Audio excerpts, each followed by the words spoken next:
Hey everybody, we're just going to do one more final audio check just to make sure you can still get it because we had some new press people join us. So if we can just do one more thumbs up, everybody's doing good. Looking over here, I know someone over here was needing it.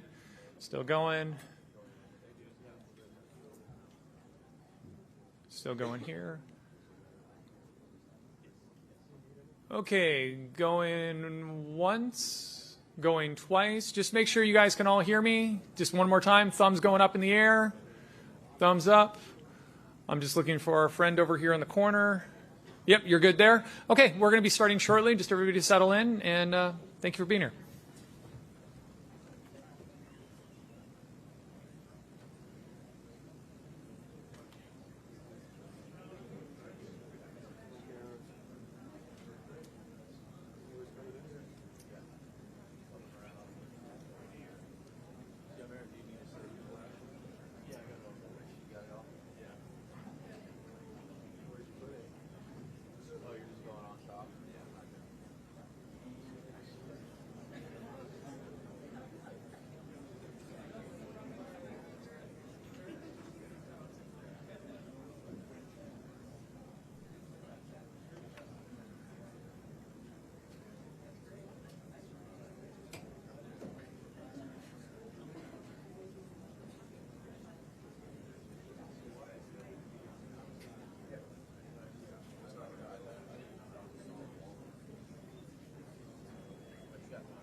think so.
Hello, everyone. Welcome so much for being here. I'd like to introduce everyone to bring on Robert F. Kennedy Jr. I'm sorry to keep everybody waiting. 16 months ago, in April of 2023, I launched my campaign for President of the United States.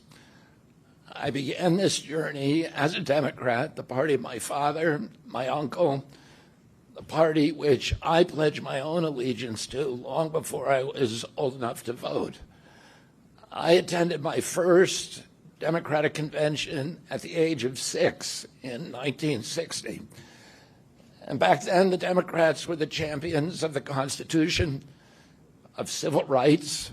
The Democrats stood against authoritarianism, against censorship, against colonialism, imperialism, and unjust wars. We were the party of labor, of the working class. The Democrats were the party of government transparency and the champion of the environment.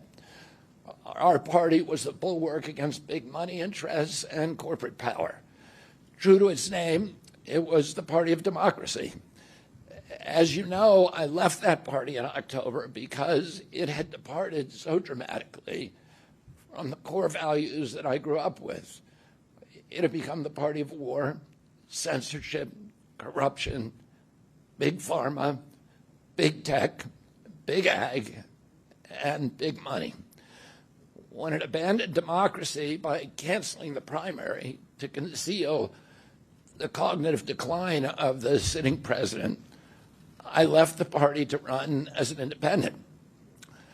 The mainstream of American politics and journalism derided my decision. Conventional wisdom said that it would be impossible even to get on the ballot as an independent because each state poses an insurmountable tangle of arbitrary rules for collecting signatures.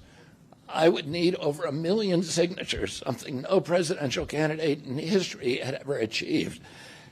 And then I'd need a team of attorneys and millions of dollars to handle all the legal challenges from the DNC.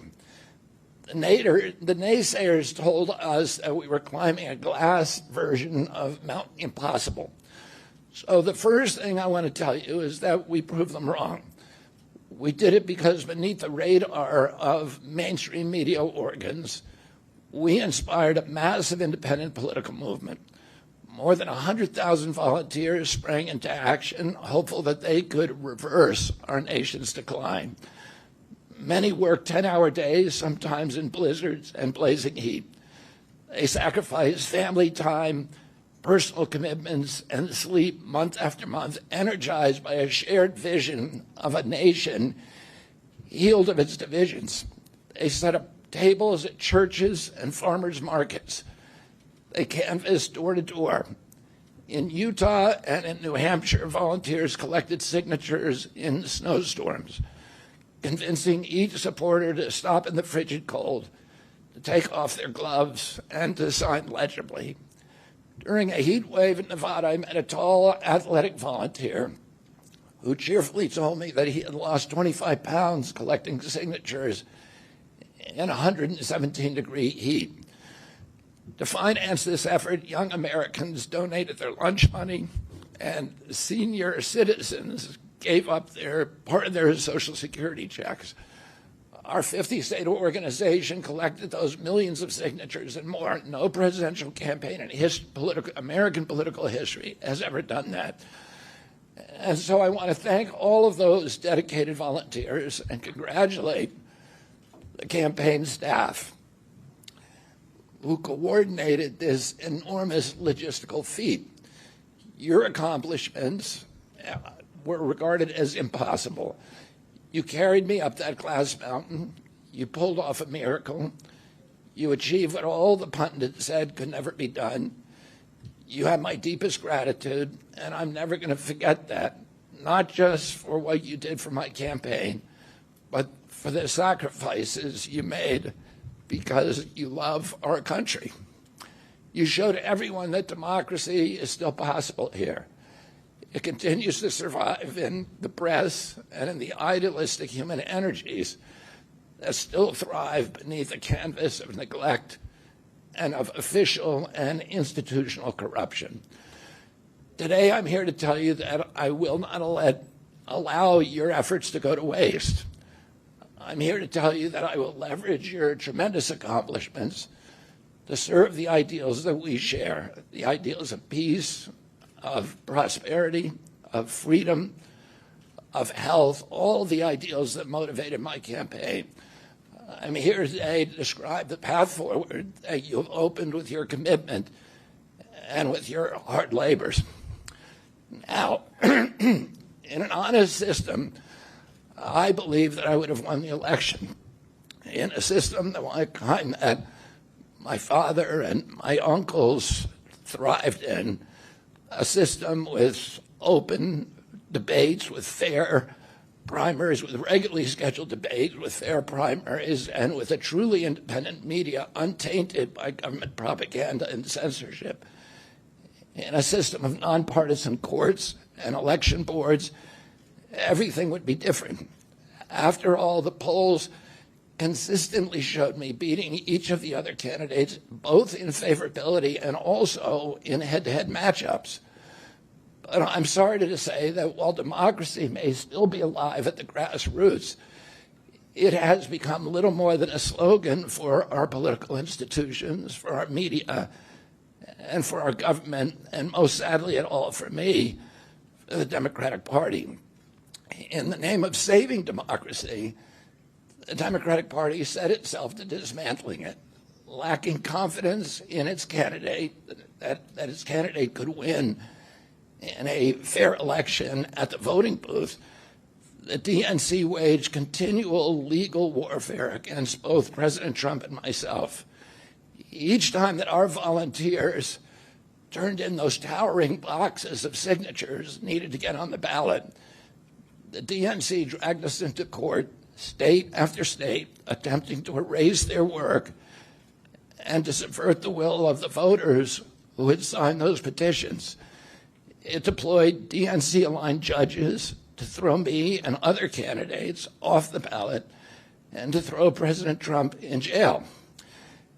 It ran a sham primary that was rigged to prevent any serious challenge to President Biden. Then, when a predictably bungled debate performance precipitated the palace coup against President Biden, the same shadowy DNC operatives appointed his successor, also without an election. They installed a candidate who was so unpopular with voters that she dropped out in 2020 without winning a single delegate. My uncle and my father both relished debate. They prided themselves on their capacity to go toe-to-toe with any opponent in the battle over ideas. They would be astonished to learn of a Democratic Party presidential nominee who, like Vice President Harris, has not appeared in a single interview or an unscripted encounter with voters for 35 days. This is profoundly undemocratic. How are people to choose when they don't know whom they are choosing? And how can this look to the rest of the world? My father and my uncle were always conscious of America's image abroad because of our nation's role as the template for democracy, the role model for democratic processes, and the leader of the free world. Instead of showing us her substance and character, the DNC and its media organs engineered a surge of popularity for Vice President Harris based upon, well, nothing. No policies, no interviews, no debates, only smoke and mirrors and balloons in a highly produced Chicago circus. There in Chicago, a string of Democratic speakers mentioned Donald Trump 147 times just on the first day. Oh, who needs a policy when you have Trump to hate? In contrast, at the RNC convention, President Biden was mentioned only twice in 4 days. I do interviews every day. Many of you have interviewed me, Anybody who asks gets to interview me. Some days I do as many as 10. President Trump, who actually was nominated and won an election, also does interviews daily. How did the Democratic Party choose a candidate that has never done an interview or debate during the entire election cycle? We know the answers. They did it by weaponizing the government agencies. They did it by abandoning democracy. They did it by suing the opposition and by disenfranchising American voters. What most alarms me isn't how the Democratic Party conducts its internal affairs or runs its candidates. What alarms me is the resort to censorship and media control and the weaponization of the federal agencies. When a U.S. president colludes with or outright coerces media companies to censor political speech, it's an attack on our most sacred right of free expression, and that's the very right upon which all of our other constitutional rights rest. President Biden mocked Vladimir Putin's 88% landslide in the Russian elections, observing that Putin and his party controlled the Russian press and that Putin prevented serious opponents from appearing on the ballot. But here in America, the DNC also prevented opponents from appearing on the ballot. And our television networks exposed themselves as Democratic Party organs. Over the course of more than a year, in a campaign where my poll numbers reached at times in the high 20s, the DNC-aligned mainstream media networks maintain a near-perfect embargo on interviews with me. During his 10-month presidential campaign in 1992, Ross Perot gave 34 interviews on mainstream networks.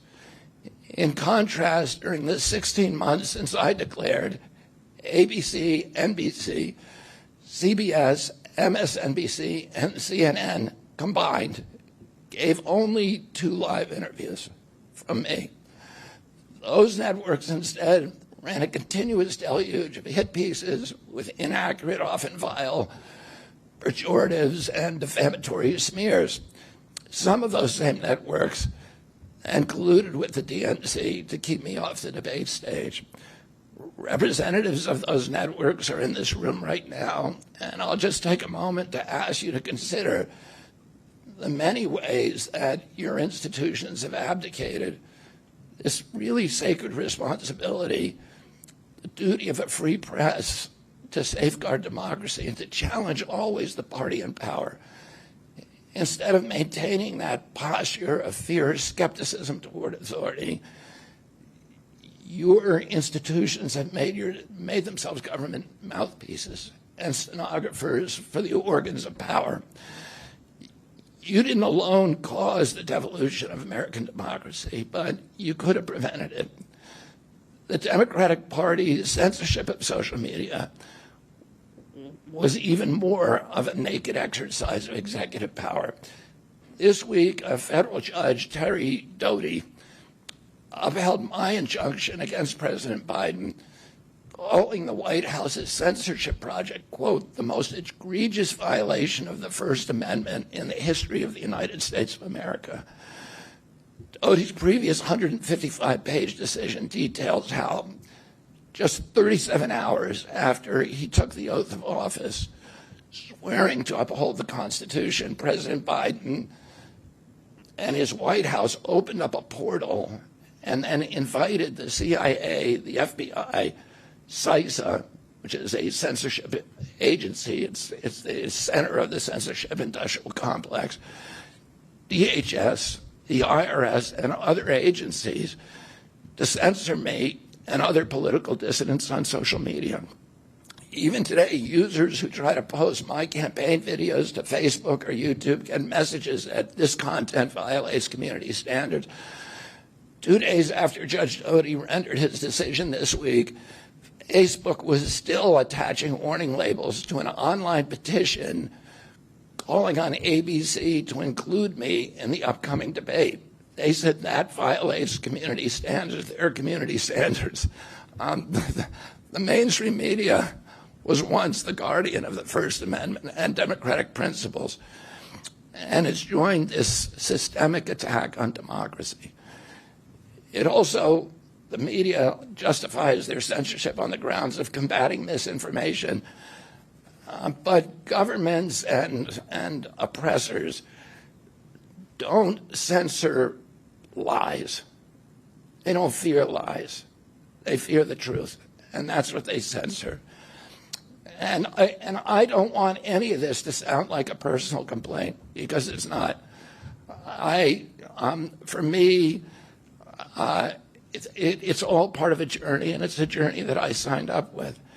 But I need to make these observations because I think they're critical for us doing the thing that we need to do as citizens in a democracy to assess where we are in this country and what our democracy still looks like, and the assumptions about U.S. leadership around the globe. And are we living up, are we really still a role model for democracy in this country? Or have we made it, a kind of a joke? And here's the good news. While mainstream outlets denied me a critical platform, they didn't shut down my ideas, which have especially flourished among young voters and independent voters, thanks to the alternative media. Many months ago, I promised the American people that I would withdraw from the race if I became a spoiler. A spoiler is someone who will alter the outcome of the election but has no chance of winning. In my heart, I no longer believe that I have a realistic path to electoral victory in the face of this relentless systematic censorship and media control. So I cannot in good conscience ask my staff and volunteers to keep working their long hours or ask my donors to keep giving when I cannot honestly tell them that I have a real path to the White House. Furthermore, our polling consistently showed that by staying on the ballot in the battleground states, I would likely hand the election over to the Democrats, with whom I disagree on the most existential issues: censorship, war, and chronic disease. I want everyone to know that I am not terminating my campaign. I am simply suspending it and not ending it. My name will remain on the ballot in most states. If you live in a blue state, you can vote for me without harming or helping President Trump or Vice President Harris. In red states, the same will apply. I encourage you to vote for me. And if enough of you do vote for me, and neither of the major party candidates win 270 votes, which is quite possible, in fact, today our polling shows them tying at 269 to 269, and I could conceivably still end up in the White House in a contingent election. But in about 10 battleground states where my presence would be a spoiler, I'm going to remove my name, and I've already started that process and urge voters not to vote for me. It's with a sense of victory and not defeat that I'm suspending my campaign activities. Not only did we do the impossible by collecting 1 million signatures, we changed the national political conversation forever. Chronic disease, free speech, government corruption, breaking our addiction to war have moved to the center of politics. I can say to all who have worked so hard the last year and a half, thank you for a job well done. 3 great causes drove me to enter this race in the first place, primarily. And these are the principal causes that persuaded me to leave the Democratic Party and run as an independent. And now to throw my support to President Trump. The causes were free speech, the war in Ukraine, and the war on our children.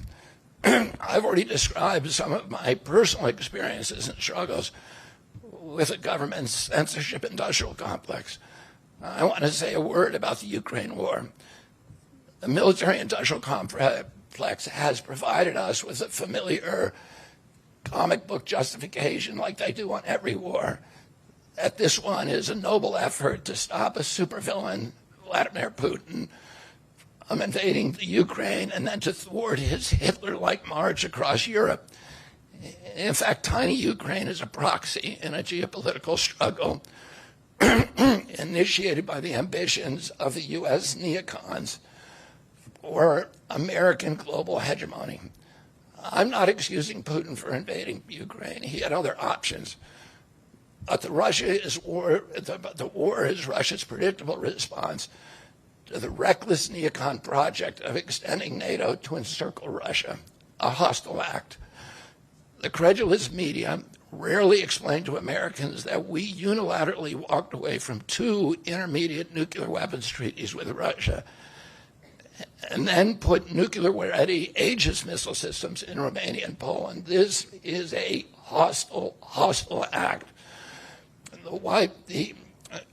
And that the Biden White House repeatedly spurned Russia's offer to settle this war peacefully.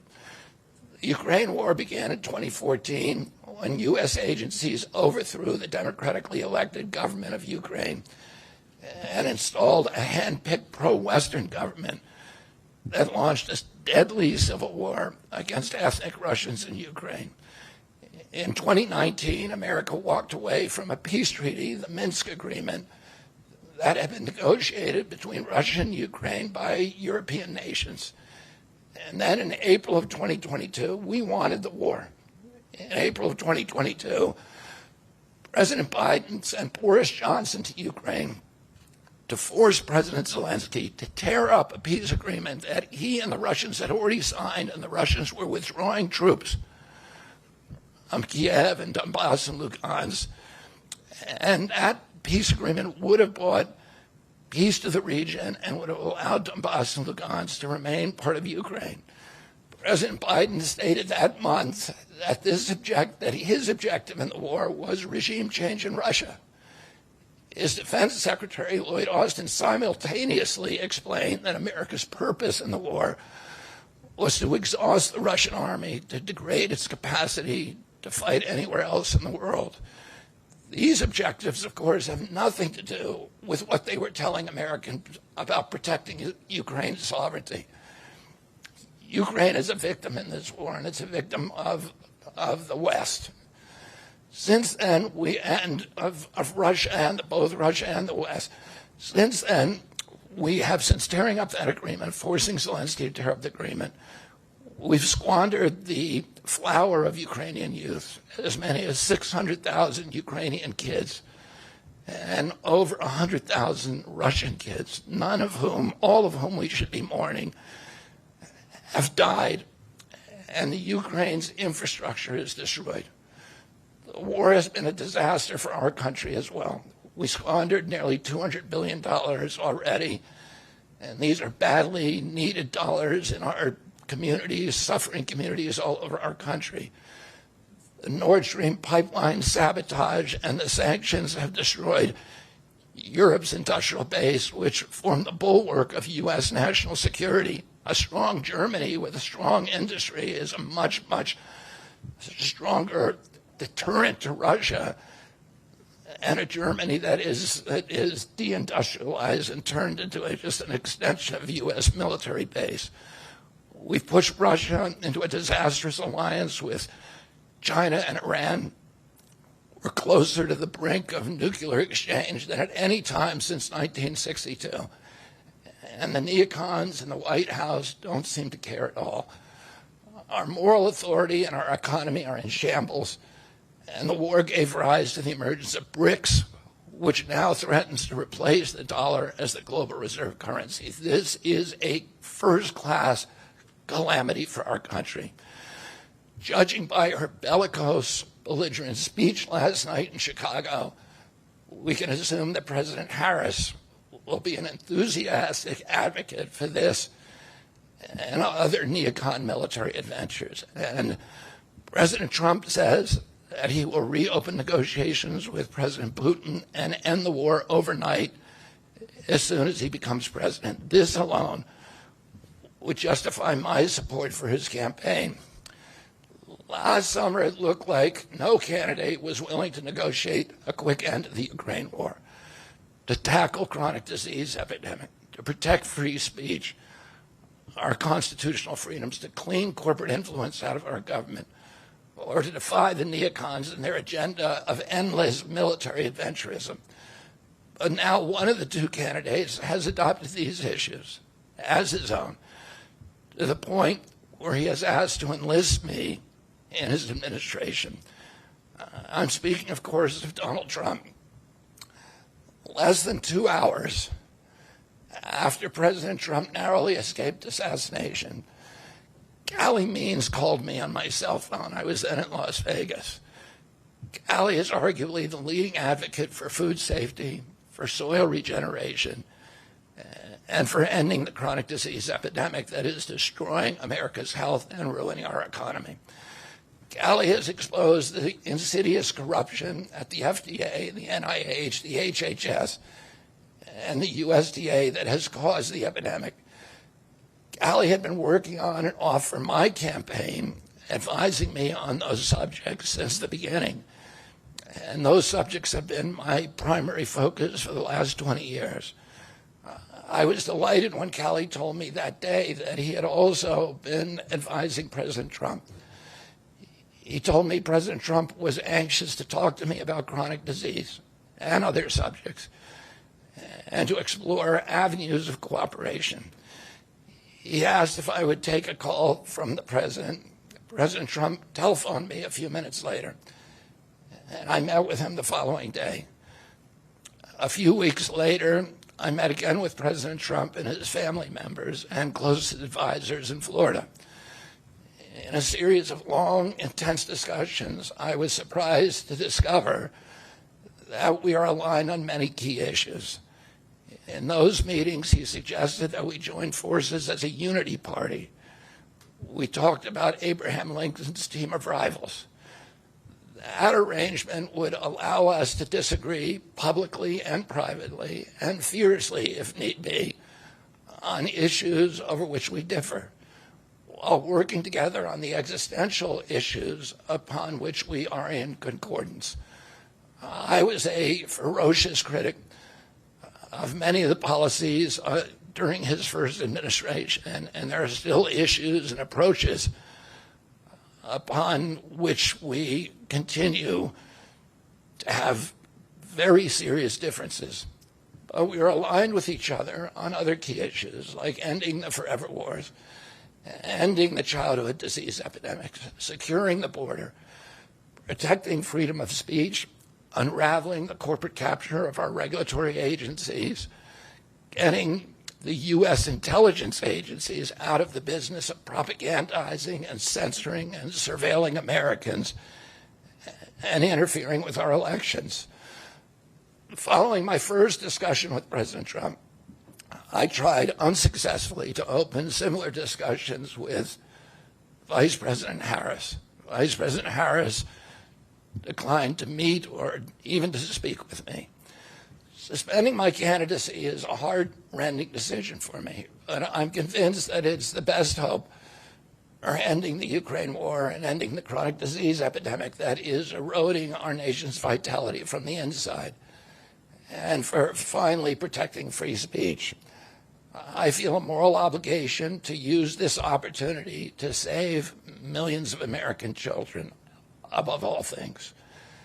In case some of you don't realize how dire the condition is of our children's health and chronic disease in general, I would urge you to view Dr. Carlson's recent interview with Callie Means and his sister, Dr. Casey Means, who is the top graduate of her class at Stanford Medical School. This is an issue that affects all of us far more directly and urgently than any culture war issue and all the other issues that we obsess on and that are tearing apart our country. This is the most important issue. Therefore, it has the potential to bring us together. So let me share a little bit about why I believe it's so urgent. Today, two-thirds, we spend more on healthcare than any country on earth, twice what they pay in Europe. And yet we have the worst health outcomes of any nation in the world. We're about 79th in health outcomes behind Costa Rica and Nicaragua and Mongolia and other countries.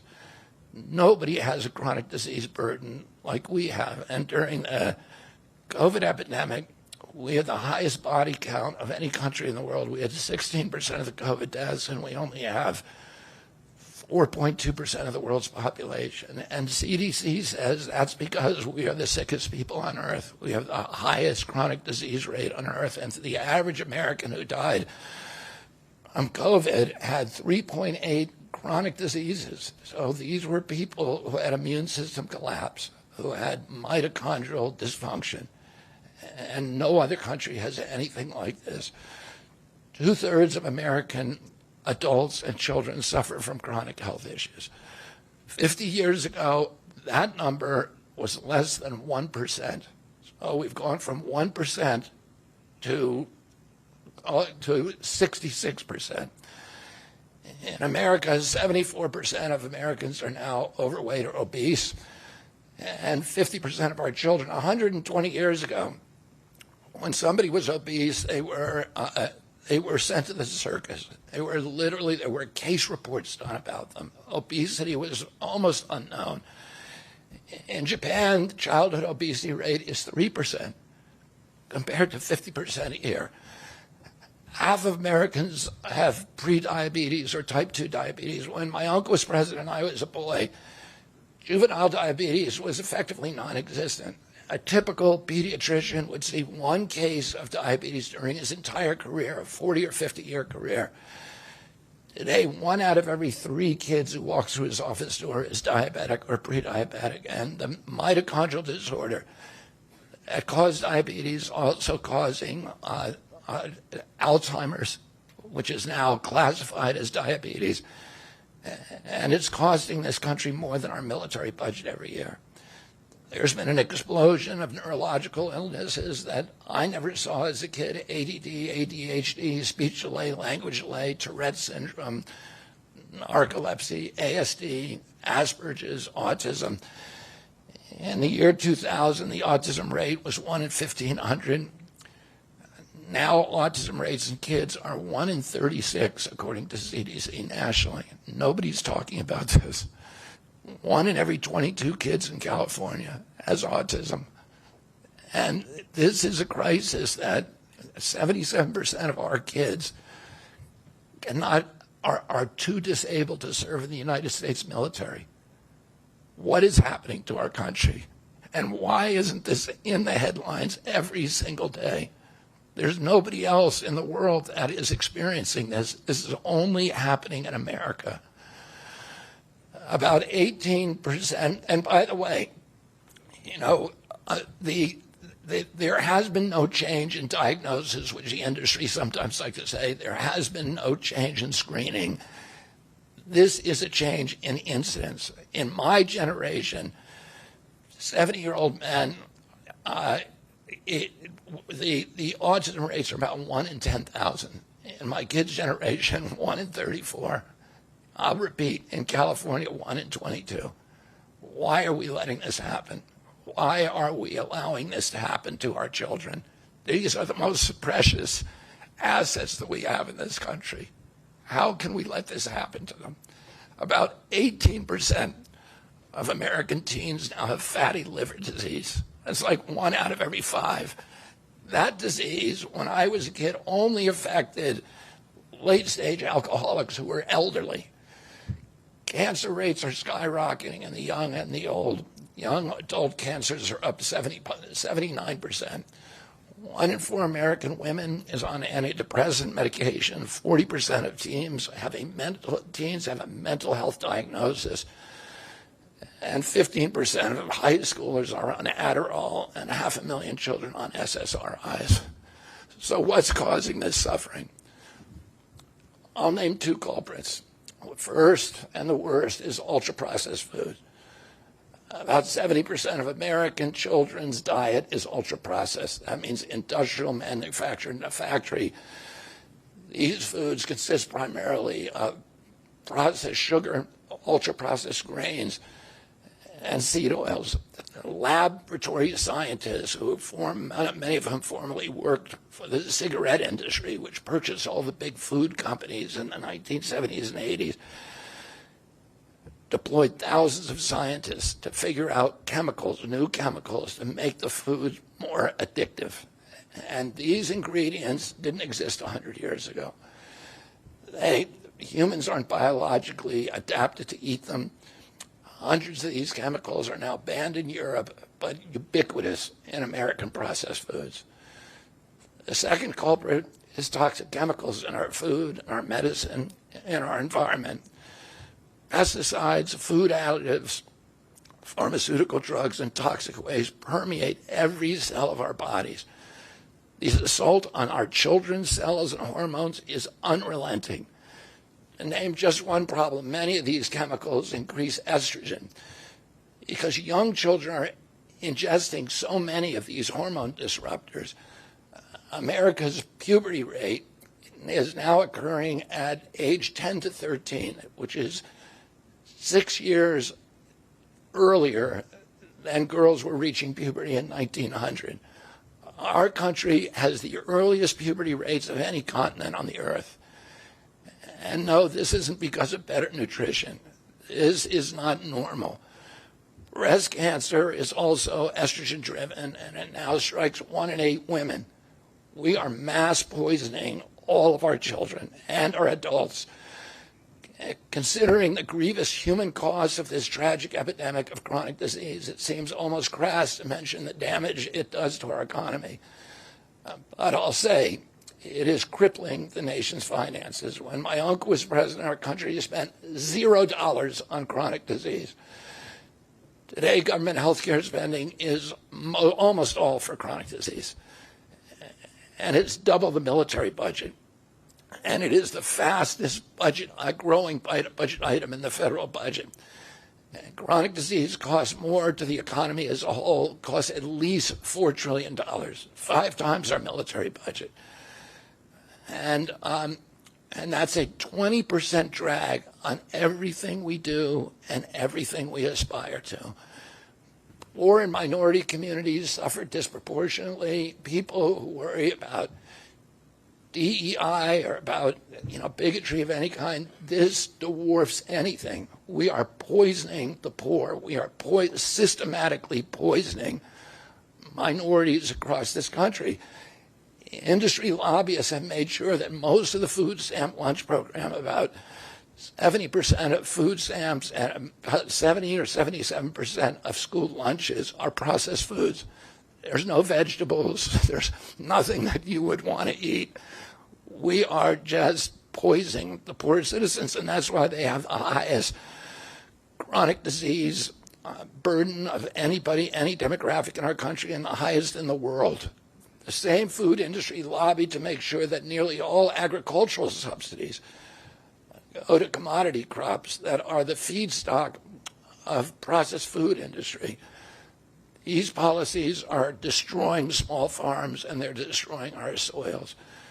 We give about, I think, 8 times as much in subsidies to tobacco than we do to fruits and vegetables. It makes no sense. If we want a healthy country, the good news is that we can change all this. We can change it very, very quickly. America can get healthy again. To do that, we need to do 3 things.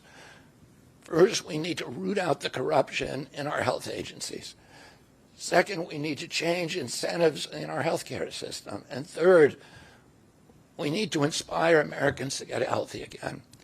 80% of NIH grants go to people who have conflicts of interest. These are the people, virtually everybody who sits, Joe Biden just appointed a new panel to NIH to decide the food recommendations. And they're all people who are from the industry. They're all people who are from the processed food companies.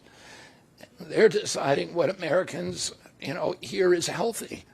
And the recommendations on the food pyramid and what goes to our school lunch programs, what go to the program, the Swiss program, the food stamp programs, they are all corrupted and conflicted individuals. These agencies, the FDA, USDA, and CDC, all of them are controlled by giant for-profit corporations. 75% of the FDA's funding doesn't come from taxpayer, it comes from pharma. And pharma executives and consultants and lobbyists cycle in and out of these agencies with President Trump's backing. I'm going to change that. We're going to staff these agencies with honest scientists and doctors who are free from industry funding. We're going to make sure the decisions of consumers, doctors, and patients are informed by unbiased science. A sick child is the best thing for the pharmaceutical industry. When American children or adults get sick with a chronic condition, they're put on medication for their entire life. Imagine what will happen when Medicare starts paying for Ozempic, which costs $1,500 a month, and it's being recommended for children as young as 6, all for a condition, obesity, that is completely preventable and barely even existed 100 years ago. And 74% of Americans are obese. The cost, if all of them took their Ozempic prescription, is $3 trillion a year. This is a drug that is made by Novo Nordisk, the biggest company in Europe. It's a Danish company, and the Danish government does not recommend it. It recommends change in diet to treat obesity and exercise. And in our country, the recommendation now is for Ozempic to children at age 6. Novo Nordisk, the biggest company in Europe, and virtually its entire value is based upon its projections of what it's going to sell, of the Ozempic it's going to sell to America. And we have the food lobbyists have a bill in front of Congress today that is backed by the White House, backed by Vice President Harris and President Biden, to allow this to happen. This $3 trillion cost that is going to bankrupt our country. For a fraction of that amount, we could buy organic food for every American family, 3 meals a day, and eliminate diabetes altogether. We're going to bring healthy food back to school lunches. We're going to stop subsidizing the worst foods with our agricultural subsidies. We're going to get toxic chemicals out of our food. We're going to reform the entire food system. And for that, we need new leadership in Washington. Because unfortunately, both the Democrats and the Republican parties are in cahoots with the big food producers, Big Pharma and Big Ag, which are among the DNC's major donors. Vice President Harris has expressed no interest in addressing this issue. 4 more years of Democratic rule will complete the consolidation of corporate and neocon power, and our children will be the ones who suffer most. I got involved with chronic disease 20 years ago, not because I chose to or wanted to. It was essentially thrust upon me. It was an issue that should have been central to the environmental movement. I was a central leader at that time, but it was widely ignored by all the institutions, including the NGOs, who should have been protecting our kids against toxins. It was an orphaned issue, and I had a weakness for orphans. I watched generations of children get sicker and sicker. I had 11 siblings, and I had 7 kids myself. I was conscious of what was happening in their classrooms and to their friends, and I watched these sick kids, these damaged kids. In that generation, almost all of them are damaged.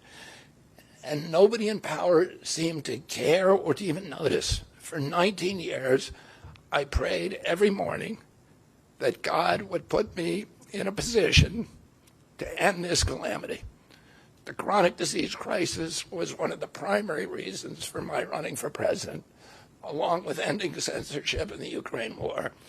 It's the reason I've made the heart-wrenching decision to suspend my campaign and to support President Trump. This decision is agonizing for me because of the difficulties it causes my wife and my children and my friends. But I have the certainty that this is what I've meant to do. And that certainty gives me internal peace, even in storms. If I'm given the chance to fix the chronic disease crisis and reform our food production, I promise that within 2 years, we will watch chronic disease burden lift dramatically. We will make Americans healthy again. Within 4 years, America will be a healthy country. We will be stronger, more resilient, more optimistic, and happier. I won't fail in doing this. Ultimately, the future, however it happens, is in God's hands and in the hands of the American voters and those of President Trump. If President Trump is elected and honors his word, the vast burden of chronic disease that now demoralizes and bankrupts the country will disappear. This is a spiritual journey for me. I reached my decision through deep prayer, through hard-nosed logic, and I asked myself, what choices must I make to maximize my chances to save America's children and restore national health? I felt that if I refused this opportunity, I would not be able to look myself in the mirror, knowing that I could have saved lives of countless children and reversed this country's chronic disease epidemic. I'm 70 years old. I may have a decade to be effective. I can't imagine that President Harris would allow me or anyone to solve these dire problems. After 8 years of President Harris, any opportunity for me to fix the problem will be out of my reach forever. President Trump has told me that he wants this to be his legacy. I'm choosing to believe that this time he will follow through. His son, his biggest donors, his closest friends, and all support this objective. My joining the Trump campaign will be a difficult sacrifice for my wife and children, but worthwhile if there's even a small chance of saving these kids. Ultimately, the only thing that will save our country and our children is if we choose to love our kids more than we hate each other. That's why I launched my campaign to unify America. My dad and uncle made such an enduring mark on the character of our nation, not so much because of any particular policies that they promoted, but because they were able to inspire profound love for our country and to fortify our sense of ourselves as a national community held together by ideals. They were able to put their love into the intentions and hearts of ordinary Americans and to unify a national populist movement of Americans, blacks and whites, Hispanics, urban and rural Americans. They inspired affection and love and high hopes and a culture of kindness that continue to radiate among Americans from their memory. That's the spirit on which I ran my campaign and that I intend to bring into the campaign of President Trump. Instead of vitriol and polarization, I will appeal to the values that unite us, the goals that we could achieve if only we weren't at each other's throats. The most unifying theme for all Americans is that we all love our children. If we all unite around that issue now, we can finally give them the protection, the health, and the future that they deserve. Thank you all very much.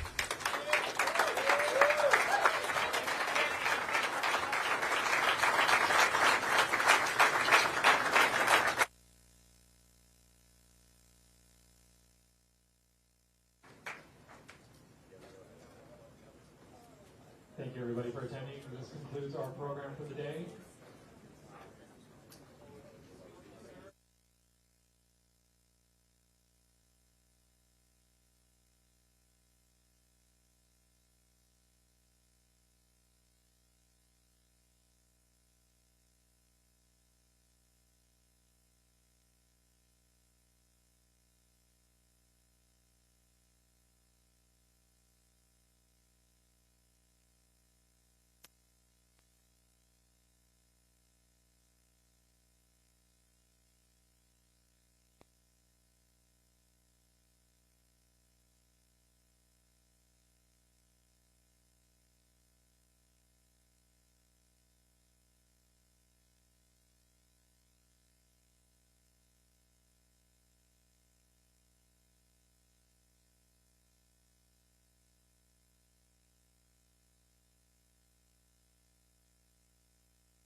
from Europe and other places. They were bringing in billions of dollars that they would have never brought in except for what I did. Also, just getting back to this other question, like Ronald Reagan before him on the abortion question, I happen to believe in exceptions. I think it's very important, but I say to people, you have to follow your heart. But probably you're at 85% of the people that agree with that in terms of just Republicans. But you have the life of the mother, rape, and incest. I happen to believe in the exceptions. I happen to believe also that the Democrats are the radical ones because they will do abortions and approve abortions in the 9th month, the 8th month, and also after birth, which is basically the execution of the baby in some cases. If you look at Minnesota, they have the right to do that. You have a man now who's running for vice president who signed a bill to sell tampons in boys' bathrooms, okay? Not to sell them, to give them. But the exceptions to me is very important. Some people don't agree, but for the most part, they do. I think it's up to probably 85 or 90%. But if you look at the voting, and it's so interesting to see, this issue is tearing our country apart. And it's really not tearing our country apart anymore because now people get to vote, and they get to vote in their state. And for the most part, they believe in the exceptions, and they want the exceptions. It makes it a much easier way. At the same time, you have to follow your heart. You have to do what's right. But we brought it locally. It'll never be in the federal government again. It should have never been there. And again, for 52 years, from the beginning of Roe v. Wade, people have wanted to get it out. And many presidents have tried. They were unable to do it. And I just want to thank 6 very brave and brilliant Supreme Court justices for doing it. What they did is very brave.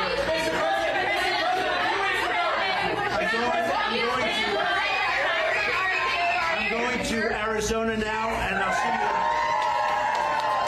Thank you.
Ladies and gentlemen, please stay in place.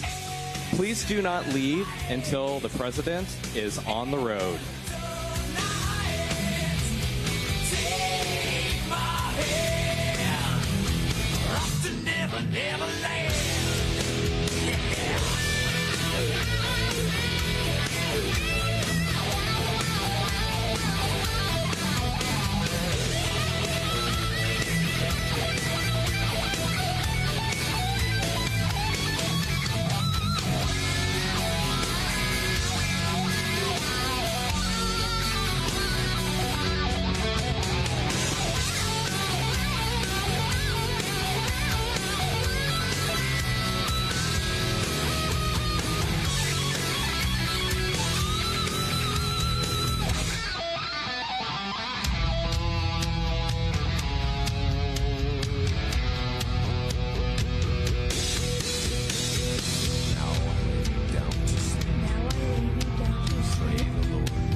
nibbling on sponge cake,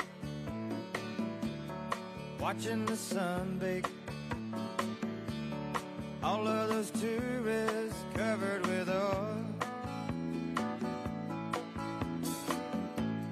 strumming my six string on my front porch swing. Smell those shrimp, they're beginning to boil. Wasting away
I hopped off the plane at LAX with a dream, my cardigan. Welcome to the land of fame excess. Am I gonna fit in? Jumped in a cab, here I am for the first time. Look to my right and I see the Hollywood sign. This is all so crazy. Everybody seems so famous. My tummy's turning and I'm feeling kinda homesick. Too much pressure and I'm nervous. That's when the taxi man turned on the radio and a Jay-Z song was on. And the Jay-Z song was on. And the Jay-Z song was on. So I put my hands up to play my song. The butterflies fly away. Now in my head like yeah. Moving my hips like yeah. Got my hands up to play my song. You know I'm gonna be okay. Yeah. It's a party in the USA. Yeah. It's a party in the USA. Get to the club in my taxi cab. Everybody's looking at me now. Like, who's that chick that's rocking kicks? She gotta be from out of town. So hard with my girls not around me. It's definitely not a Nashville party. Cause all I see is stilettos. I guess I never got the memo. My tummy's turning and I'm feeling kinda homesick. Too much pressure and I'm nervous. That's when the DJ dropped my favorite tune. And the Britney song was on. And the Britney song was on. And the Britney song was on. So I put my hands up to play my song. The butterflies fly away. Not in my head like yeah. Moving my hips like yeah. Got my hands up to play my song. You know I'm gonna be okay. Yeah. It's a party in the USA. Yeah. It's a party in the USA. Feel like I've been on a flight back to my hometown tonight. Something stops me every time. The DJ plays my song and I feel alright. So I put my hands up to play my song. The butterflies fly away. Not in my head like yeah. Not in my head. It's like yeah. Got my hands up to play my song. You know I'm gonna be okay. Yeah. It's a party in the USA. Yeah. It's a party in the USA. Put my hands up to play my song. The butterflies fly away. You know I'm not in my head like yeah. It's like yeah. Got my hands up to play my song. You know I'm gonna be okay. Yeah. It's a party in the USA. Yeah. It's a party in the USA.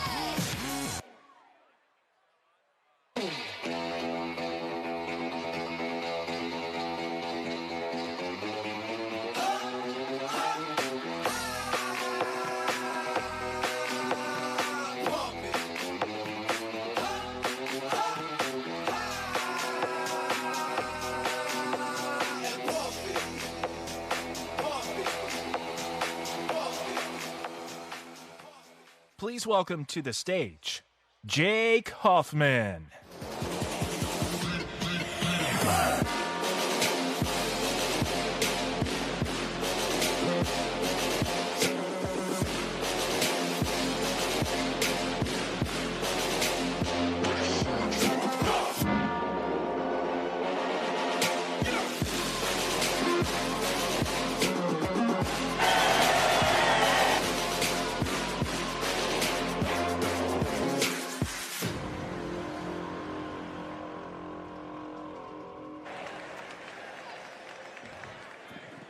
Hello, Arizona! Boy, I'll tell you, this is a great-looking crowd here today. A group of patriots who want to put America first.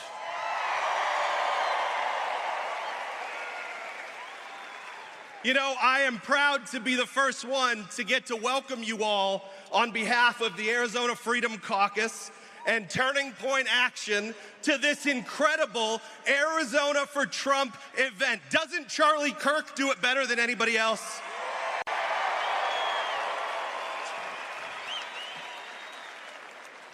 Well, look, I want to just ask you one question as I begin. Who here is excited to see the 45th and 47th President of the United States, Donald J. Trump?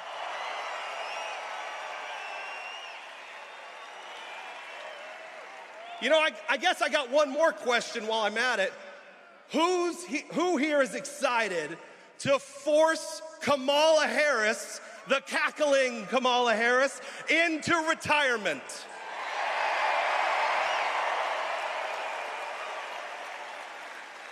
And who here is ready to save America?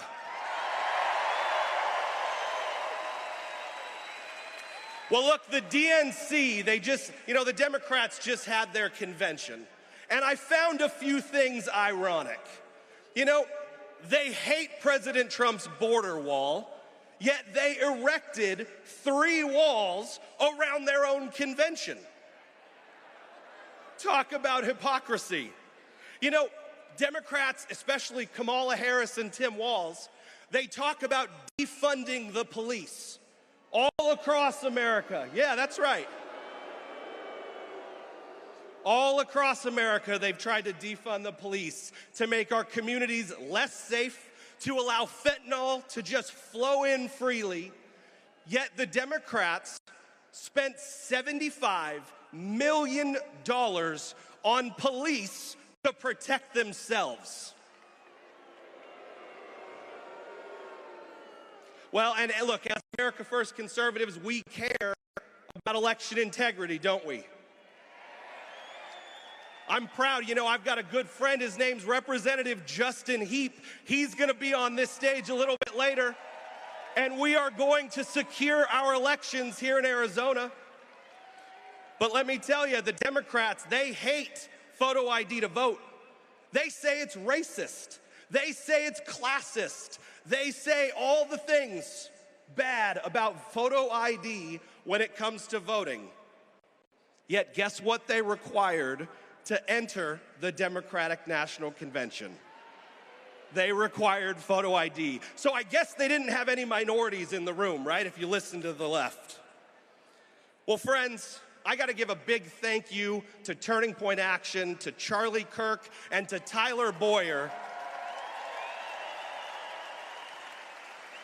for building the largest ballot-chasing operation in the history of the Republican Party.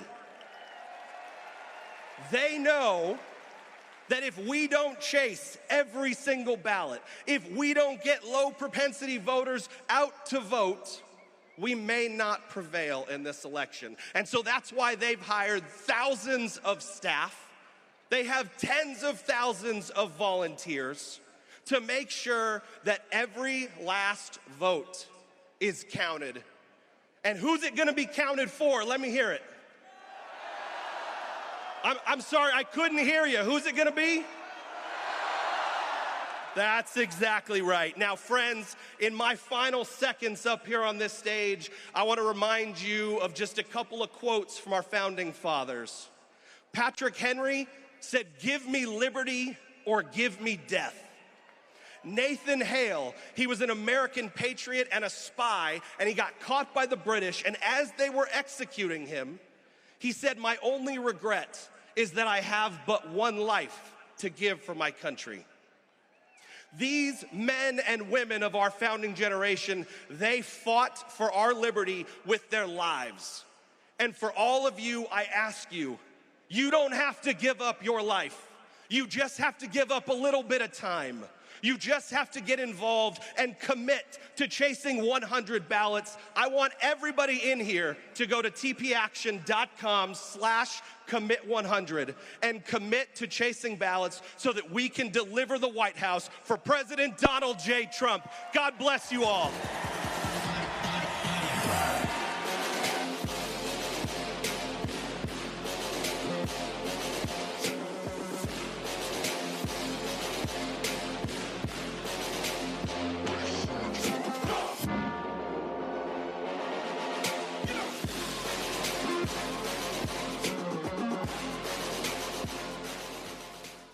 Next, we are joined by Sheriff Mark Lamb.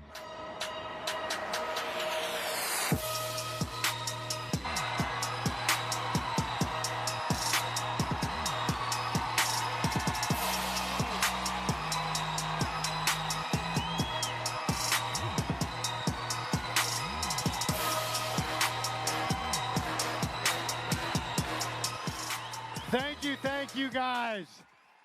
I can't tell you how excited I am to be here with a bunch of great Americans. If you'll indulge me, will you guys just take a second to give a big round of applause to all of our first responders, the cops and the firefighters here today?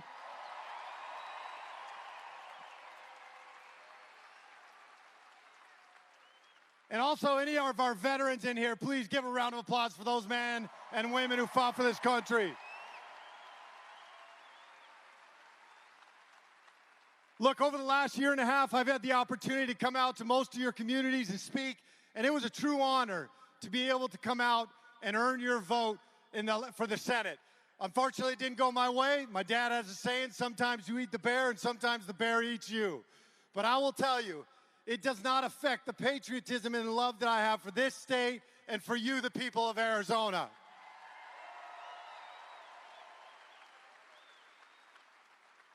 Let me ask you a quick question, because I see a sign right down here, Jesus Christ 24. I want to ask you, how many of you believe in God?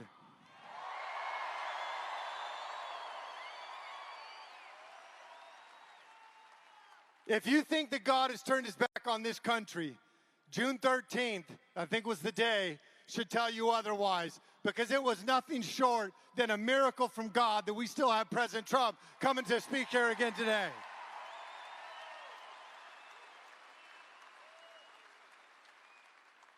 Listen, this is how much I love you guys. I had to go do Trace Gallagher on Fox, and then I had to do Fox and Friends this morning. I love you guys so much, and that I actually sat through Kamala Harris's DNC speech. Yeah. That should show my commitment and my love to you guys. Because it was brutal, it was full of lies, and frankly, it was so disheartening to see the lack of respect that they have for you, the American people. What they want, the only freedom they want, is to take the life of unborn children. That's the freedom they want. Everything else they want to control. They want to control what you drive, while you cook your food in your house, what kind of taxes you pay. Everything they want to control. That is not the America that our founding fathers gave us, and that is not the America that I want to live in.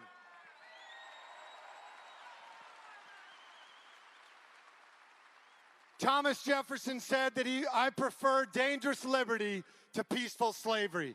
I will take dangerous liberty any day over peaceful slavery. One of the things that I heard the other night was them talking about this border bill and how President Trump helped kill this border bill. Good. It needed to be killed. It was not a good bill. Let me tell you some of the things, because I get questions about this all the time. We're dealing with border issues every day, and while it may have declined over the last couple months, which wasn't because of what they did, it was because of the sun and the heat and how difficult it is to cross the border. Those numbers will go back up.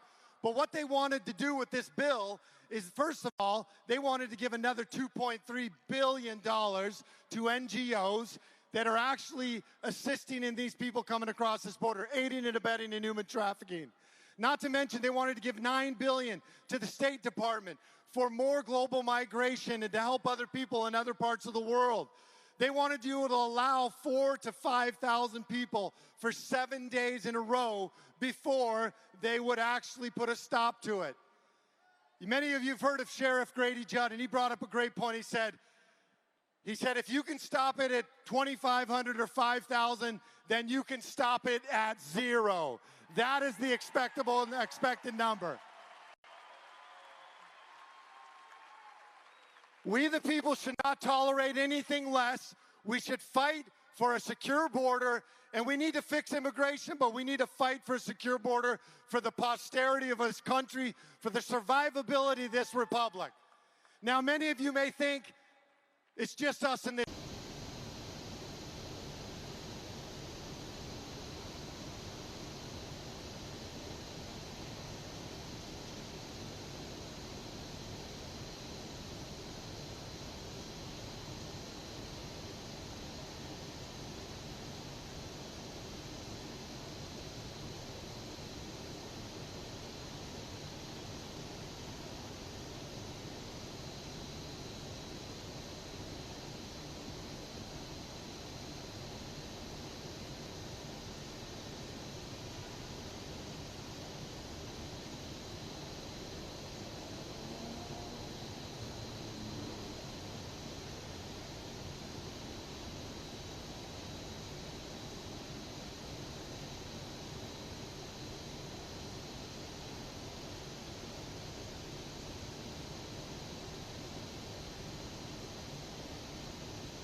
Ladies and gentlemen, please rise for our national anthem.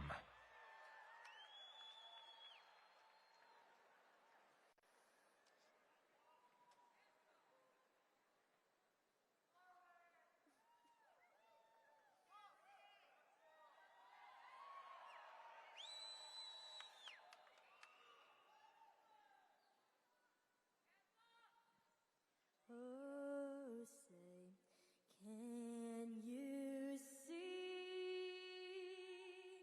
by the dawn's early light what so proudly we hailed at the twilight's last gleaming, whose broad stripes and bright stars through the perilous fight o'er the ramparts we watched were so gallantly streaming, and the rocket's red glare,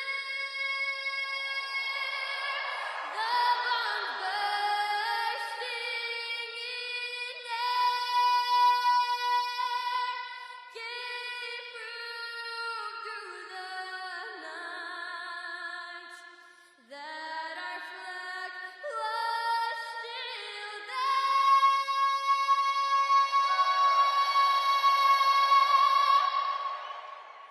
Oh, say does that star-spangled banner wave o'er the land of the free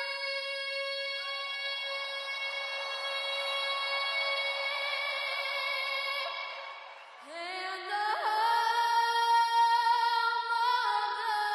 of the brave. Thank you.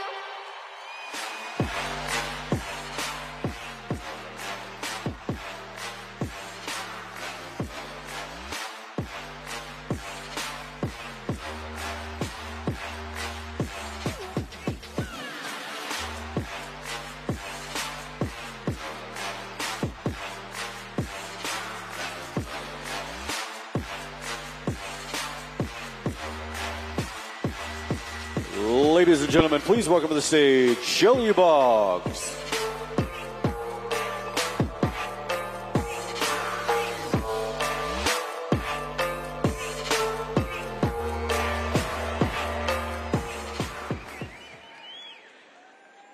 I have to follow that. She's 13 years old, you guys. Incredible. Well, good afternoon, Arizona. It's an honor to stand before you today alongside some of the most dedicated, hardworking, and patriotic Americans. Thank you, Turning Point Action, for including me today. And thank you for making a difference in our primary election with your successful ballot chasing efforts.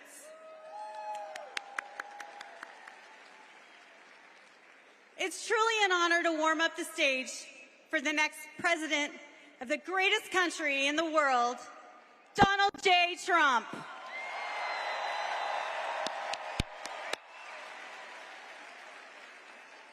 We're here today because we share a love and a passion for our state and our country. As a mom, teacher, public servant, and a Mimi to 7 beautiful grandbabies,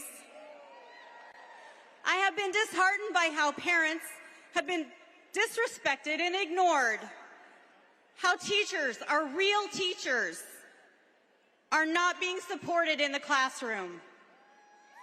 And I'm sick and tired of seeing our tax dollars being used to fund the destruction of our children's education and the future of our country. Schools are our battleground, so I decided to do something about it. I'm Shelley Boggs, and I'm running to be your next Maricopa County School Superintendent.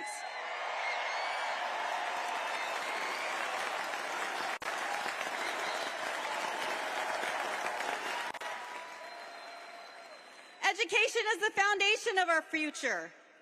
Having spent over a decade working in education, from teaching to serving on a school board, I've seen firsthand the profound impact that a strong educational system can have on our students and our community. We face many challenges in education today, but every challenge is an opportunity to innovate, to empower students with knowledge and a skill. Students need to be taught the importance of our Constitution and what it means to be an American.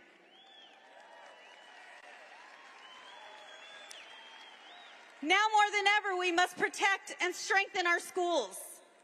We need to ensure that every student has access to the best education possible. Education is not one size fits all. Students have a right to a real education that is focused on academics, not political ideology.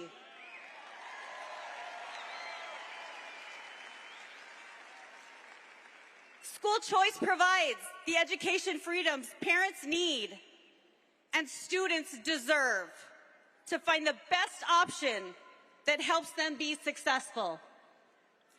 When children are taught to stand, why we stand for the national anthem, they will only kneel for God, for God.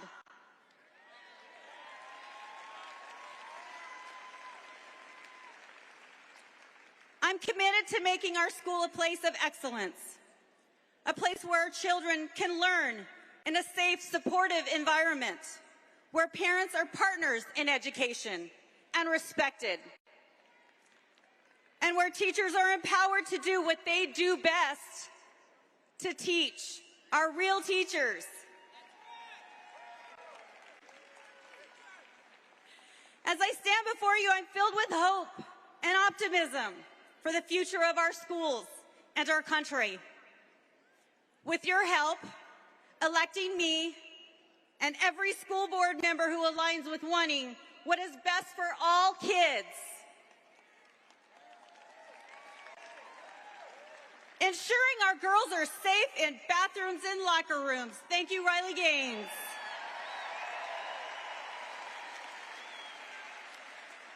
That the color of our skin does not dictate who we are and our abilities.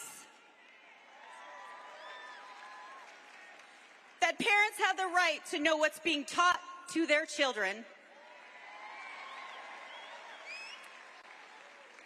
And that the Parents' Bill of Rights will be followed.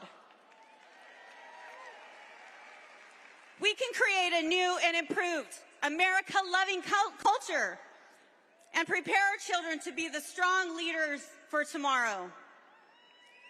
I am Shelley Boggs, and I am asking for your vote to be your next Maricopa County School Superintendent.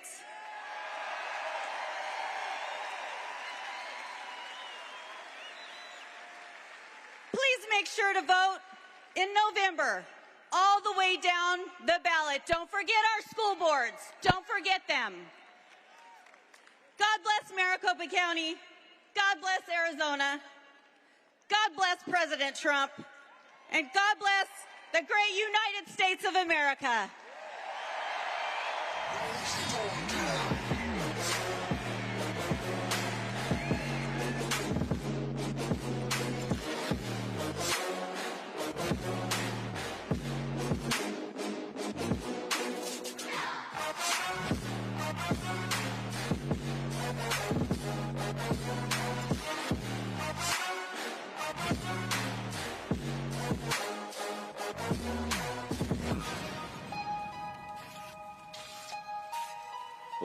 Ladies and gentlemen, please welcome to the stage Congressman Eli Crane.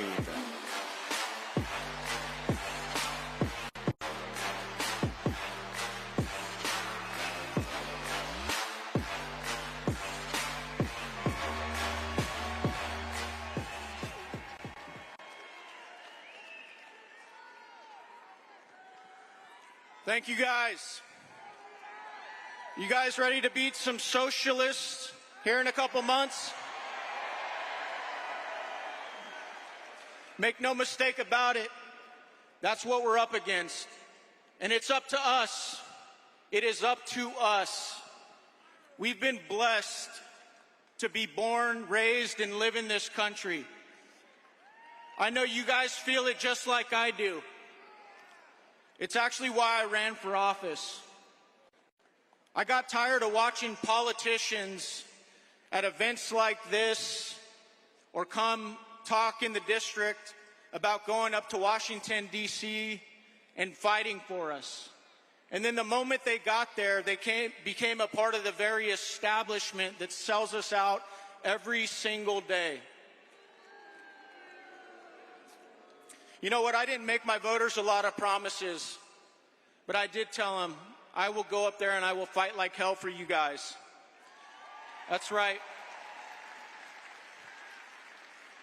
That's exactly what we've done.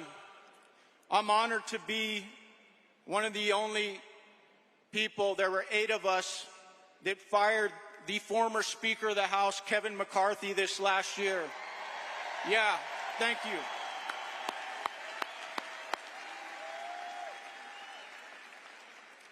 And you know, I did that not because I don't like Kevin or like I had some personal animosity.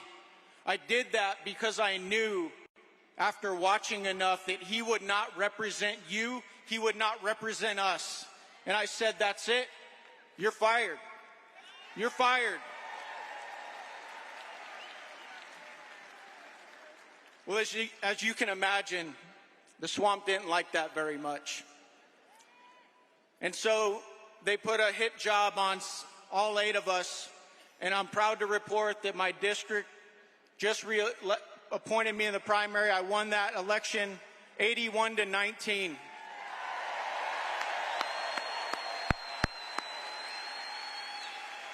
I tell you guys that not to brag on me, but to brag on you. What I found is that if you actually go up to Washington, D.C. and you do what you told your voters you're going to do, if you get their back up there, they will get your back down here.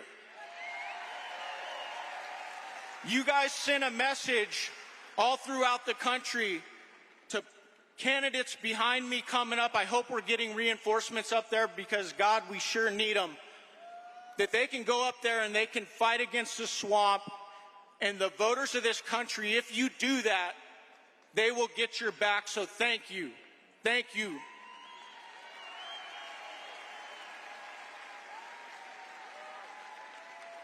I see a lot of hard, patriotic men and women in this arena today. It gives me the energy to go back to Washington, D.C. and continue the fight. I'm reminded of one of my favorite statements. Hard times create strong men. Strong men create good times. Good times create weak men, and weak men create hard times.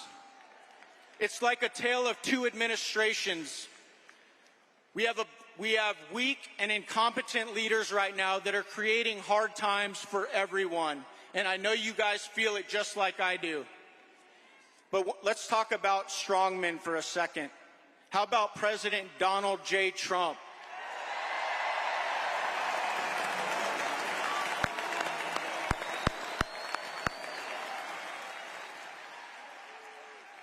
You know, I did 3 combat tours, and I saw a lot of brave and amazing things overseas. And when I saw President Trump on January 13th, on the 13th, get shot in the head, get up off the deck, pump his fist, and let him know no matter what happens to him, it's up to us to continue the fight. Fight, fight, fight.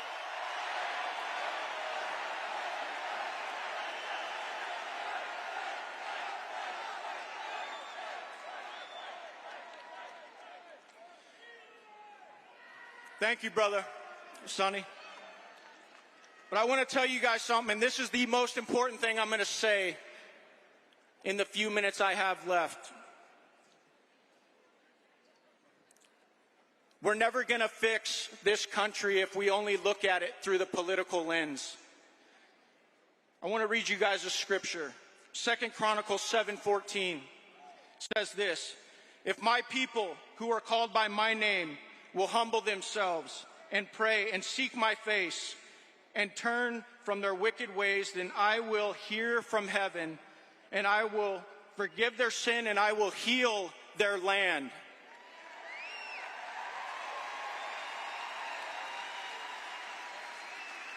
It's just as much true today as it was when it was written thousands of years ago.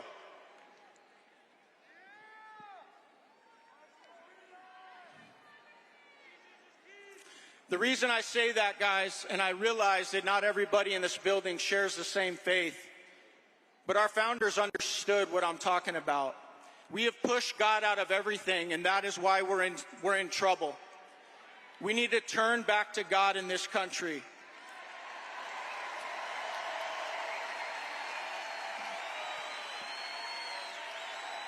And it's funny because as I say that, we got a bunch of reporters back here, and I know they're just thinking, oh my God, another white Christian nationalist, right?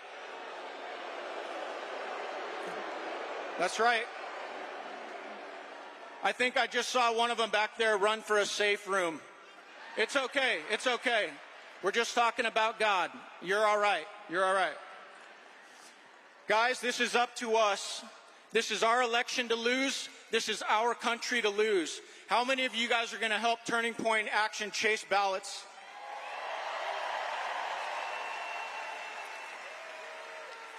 Good, because this is not a spectator sport.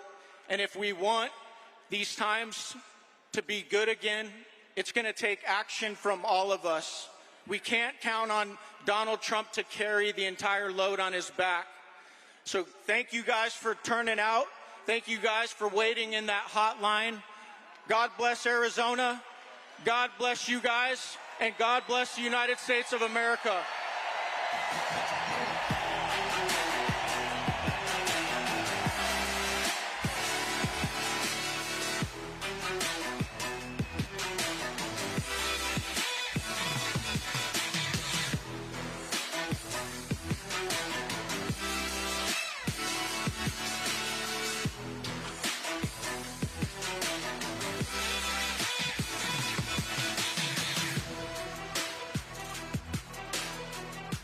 Ladies and gentlemen, please welcome to the stage Congressman Paul Gosar.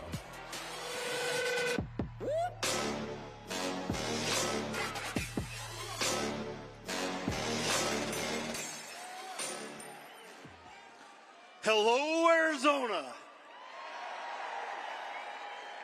It is so good to be with you today. Ladies and gentlemen, in 2.5 months, we're going to take back this country because we're going to elect Donald J. Trump the next president of the United States. And once again, Arizona is going to be the center of that deal. We're not going to ever, America's never going to turn to a San Francisco liberal. Never going to happen. With Donald Trump as our next president, we're also going to win back the Senate majority. It starts by electing Kari Lake for U.S. Senate.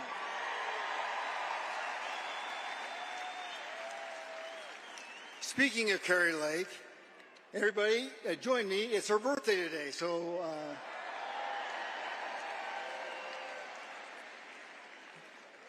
I'm no Laura Ligon, the gal that sang the national anthem, but I'll sing her quickly the congressional birthday song. Here it goes. This is your birthday song. It doesn't last too long. Hey. With Donald Trump and J.D. Vance in the White House, we're going to keep and grow this majority in the House. And we'll elect more conservatives in Congress who will help fight with me and Andy Biggs and Eli Crane. You just heard Eli. You're going to hear Andy shortly. And we're going to get things done for the American people. These past 3.5 years, Kamala Harris and the liberals in Congress has driven our country into a ditch the size of the Grand Canyon. 20% Biden inflation, crime and deadly drugs destroying our country, 13 million aliens and counting welcomed to our country illegally by this administration, a weaponized federal government persecuting and jailing or canceling anyone who disagrees with our wokeness. And how about the announcement this week? What happened to the 800,000 jobs? This November will be the most consequential election of our lifetime. Americans want a secure border. No one knows that more than Arizona. We want the prices of everyday goods to be affordable.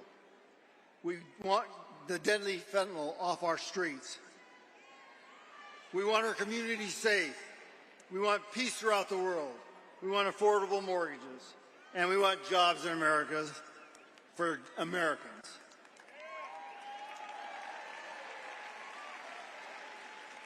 But Democrats think they're smarter than you and me. They want to be able to coronate the next president of the United States so they can continue to shove their liberal agenda down our throats. So today I'm asking for your help. Trump supporters, I'm asking you to get involved between now and November. Because you can bet the Democrats are scheming already on how they're going to steal another election. They've already disposed of Sleepy Joe Biden. We have to make sure the next election is too big for them to rig. Too big to rig.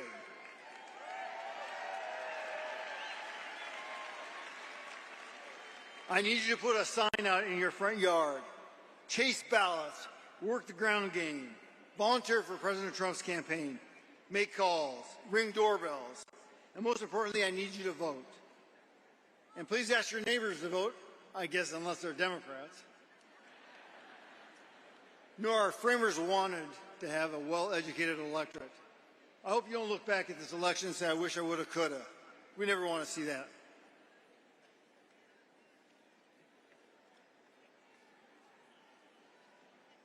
With your help, we'll send a clear message to Kamala Harris, Chuck Schumer, Hakeem Jeffries, Nancy Pelosi, and Mitch McConnell even. We got to make it, you betcha, we got to make it clear that we're sick and tired of their progressive, green new scam, woke policies that are ruining this country. And we can send Donald Trump and J.D. Vance to 1600 Pennsylvania Avenue to work with the Republicans in Congress and this great country to get it back. Thank you so very much for your support. Get involved. It's what we got to do. God bless you. God bless President Trump. God bless J.D. Vance. God bless Arizona. And God bless the United States of America. God bless you.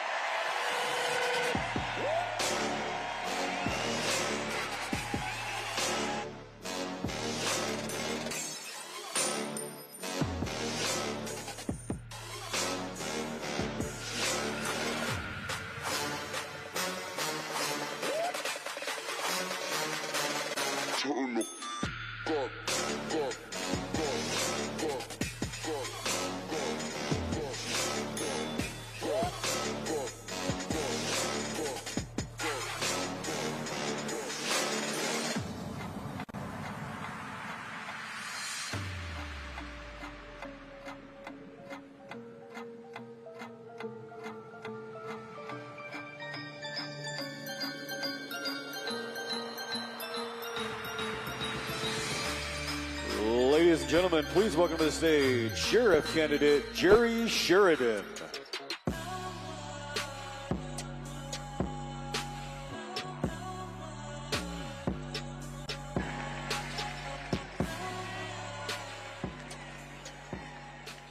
Well, hello, Glendale. Hello, I'm Jerry Sheridan, your Republican nominee for Maricopa County Sheriff.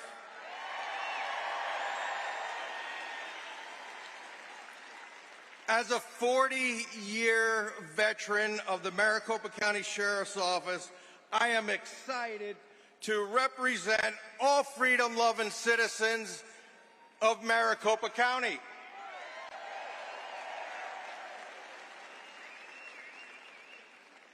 I've been with my wife 36 years. She's over there videoing this, so I better mention her.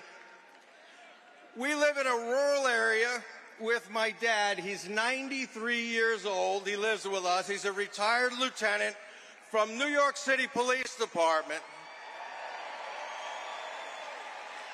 He has been my hero and my mentor all my life. And he has given me a love for public service. We live there with our 3 Airedale Terriers, our 2 horses, and we also have 2 daughters and 2 grandkids. But I mention those animals because it's very important to me, because they're my family. And I will make people that abuse animals or neglect animals a priority and put their asses in jail.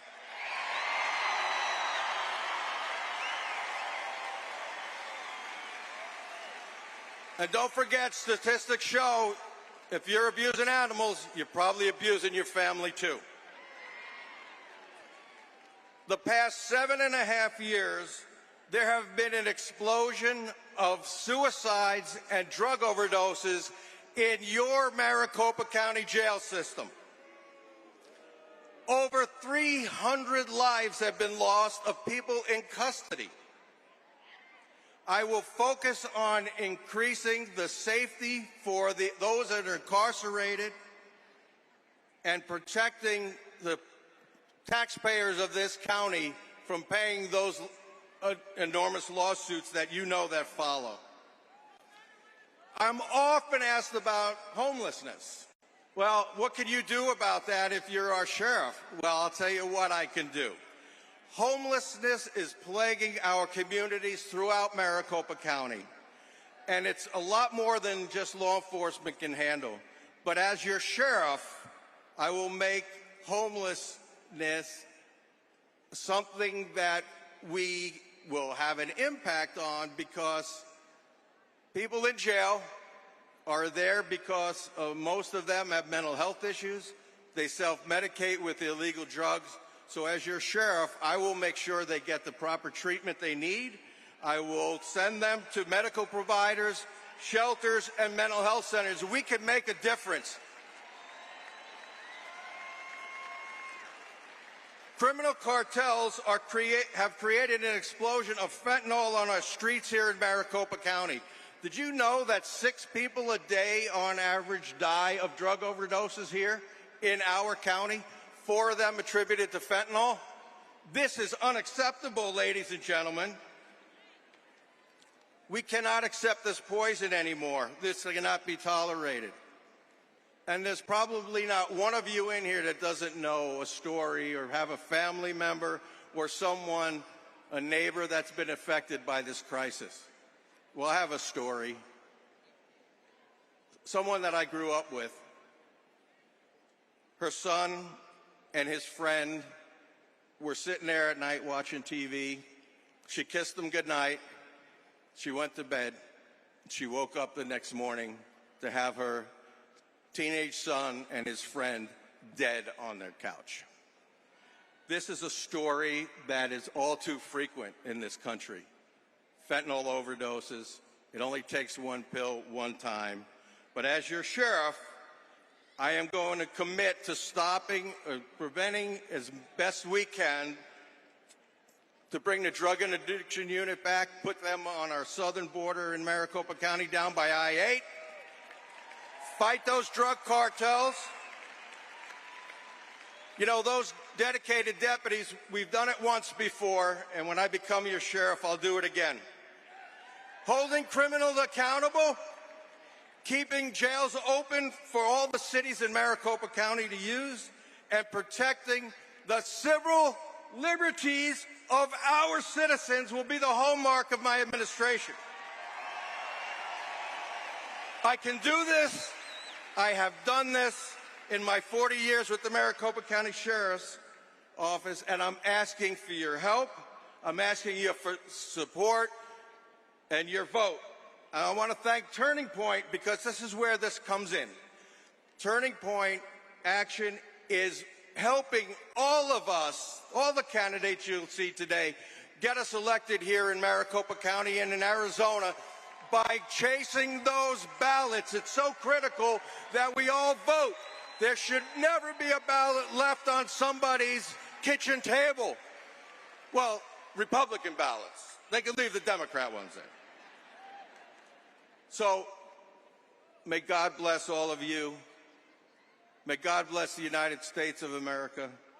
And may God bless our next president, Donald J. Trump. Thank you very much.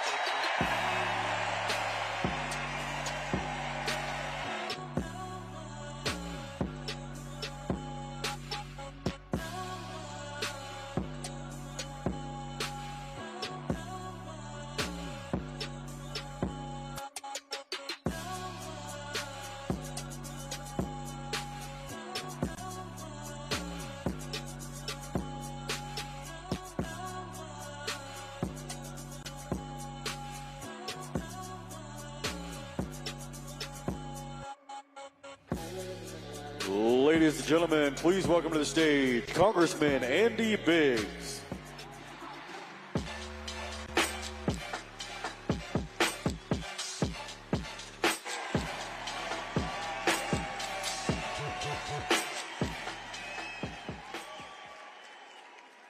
The most beautiful state in the country, Arizona. Arizona, do you know who the next president of the United States is going to be? Are you ready for Donald Trump to be back in the White House? I got to tell you, were you better off under Donald Trump than you are now? Are you sick and tired of the open border policy? Do you want to return the Trump successful border security policy? Do you want those policies back that gave the U.S. the control of the border and not the cartel? Are you angry that this administration has let between 12 and 20 million illegal aliens into this country? Are you sick and tired of hearing about our people, Americans, dying because of the fentanyl that Biden is letting cross the border? Are you sick of the high prices that we're paying for food and gas? Do you want Trump's economy back? Do you remember $2 gas in Arizona? Do you want us to drill, baby, drill?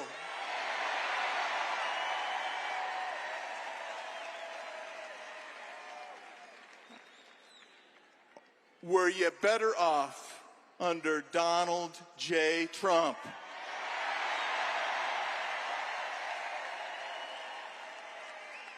Are you embarrassed at the weakness that this administration has shown to the world? Are you as pissed off as I am that just a few weeks ago the Taliban was driving around Afghanistan in billions of dollars of our equipment? Are you frustrated that Iran is threatening to start World War III? Are you upset, as I am, that this administration gave $9 billion to Hamas? Do you remember that when President Trump was the president, there was no new war started? Do you want to return to President Trump's policy of peace through strength? Have you seen our own government weaponized against our American people? Does that tick you off? Well, do you think we need to stop building a new Taj Mahal bigger than the Pentagon FBI headquarters? Well, how about pulling the plug on the woke DEI programs in the United States military?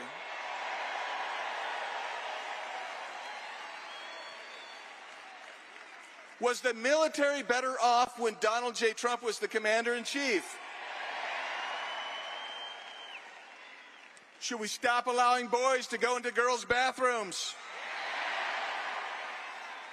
Should we stop letting men compete against women in sports? Were families safer and more protected under Donald J. Trump? My friends, is this still one nation under God? Will we return to him and save this nation? And are you ready to work to return Donald J. Trump to the White House?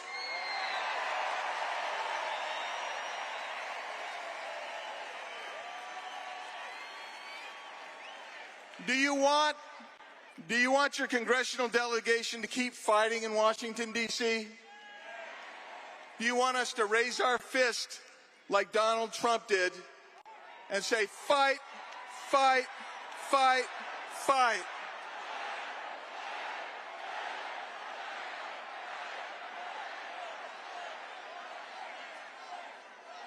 We need every vote. We can win Arizona. We can win Arizona. We need every vote. Will you join me? Will you help us? Will you help us get every Republican voter to the ballot? Will you join me and our friends at Turning Point Action, their grassroots ballot-chasing effort to get people to the ballot box? Will you do that? Will you help us chase the ballot?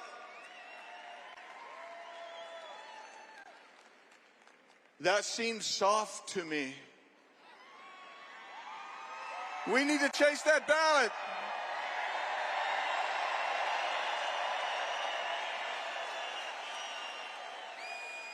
We need President Trump. We need Kari Lake in the Senate. We need in Congress, we need Eli and Paul and David and Abe and Juan. And I'd be pleased to go back if I'm asked to. I'm going to go back, and I'm going to keep fighting for this state and for this country. We need every county supervisor to be a Republican. We need every school board member to be a Republican. We have a great candidate to replace. I don't know, I'm trying to filter here.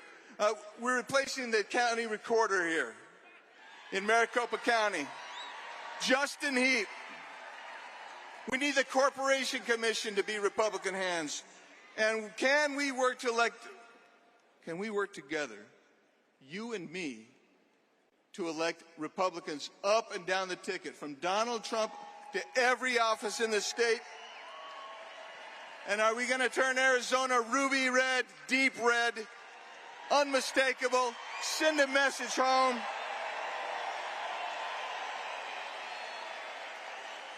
And let's just finish it off by reminding the world and our friends in the media, who's the next president? Donald J. Trump. Thank you all. God bless you. God bless this country. Thank you.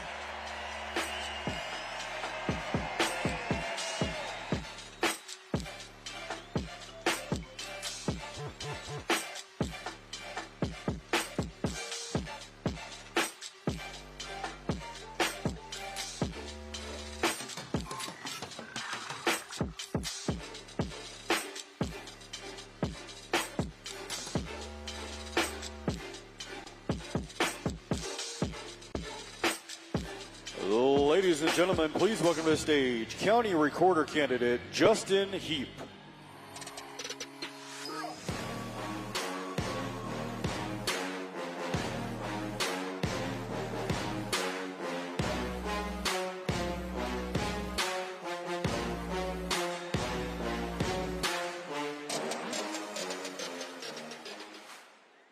Wow. I got to tell you, this is a good-looking room full of patriots. You want to know the best thing about speaking at a Trump rally? Is you don't need to use AI to make it look like the seats are full.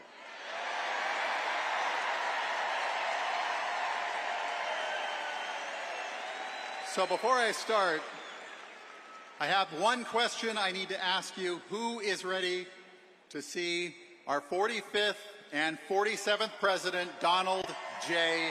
Trump?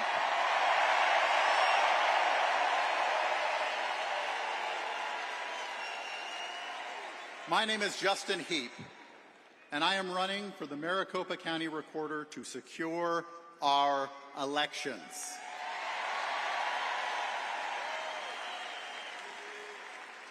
I am honored and humbled that just a few short weeks ago, hundreds of thousands of hard-working Maricopa County voters from Wickenburg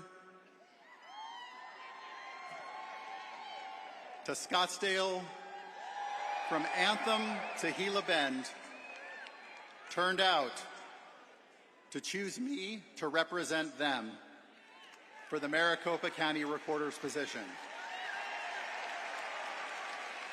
and to be the Republican nominee for one of the most important races in America today. Whether we wanted it to be or not, election integrity has become the civil rights issue of our time. And despite the clickbait smear pieces of the left-wing media, I am proud and ready to stand before you as a fearless defender of your God-given right to free and fair and honest elections.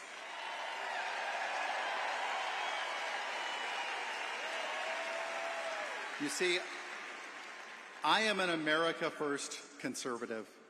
That means that I will always put the people of this great nation first. When I take my oath of office, I will always make sure that every lawful, law-abiding citizen is put first, and that the citizens of the great state of Arizona will always come first.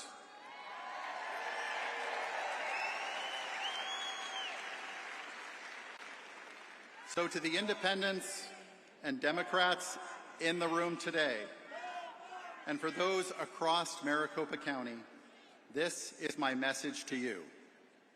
Join me. Free and fair and honest elections is not a Republican issue. It is an everyone's issue.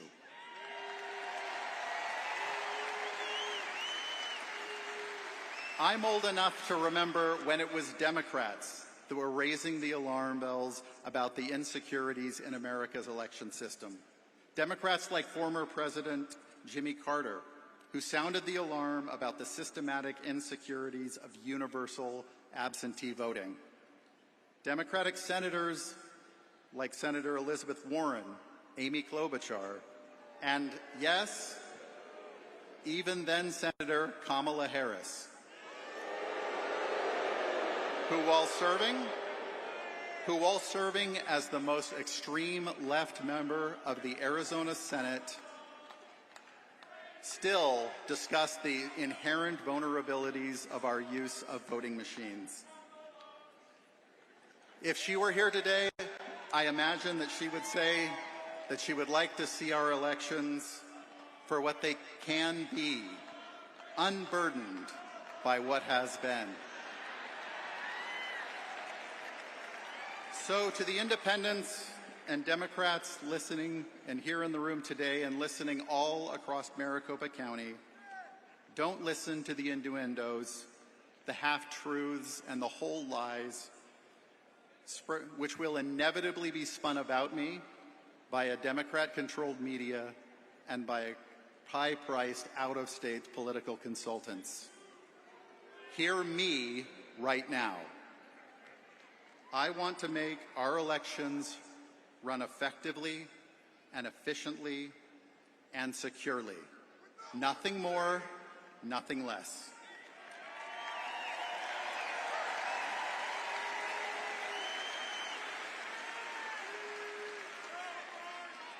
We should all be proud of our elections in this country. But sadly, as I have traveled across this country, it has become clear to me that our system is broken and desperately in need of repair. Over the past 180 days, I have attended 208 events, listening to voters from everywhere in the county and of every corner of the political spectrum, hearing about their lives and their life stories, hearing their concerns. And as I did, one common theme became crystal clear to me. The voters are sick of our elections making us a national laughingstock. The voters are sick of being mocked and condescended to when they ask sincere questions about our election system. And most of all, voters are sick of hearing from their neighbors, why should I even vote if I can't even trust the system? I am running for Maricopa County Recorder because it is high time that we had someone willing to roll up their sleeves and solve the damn problem.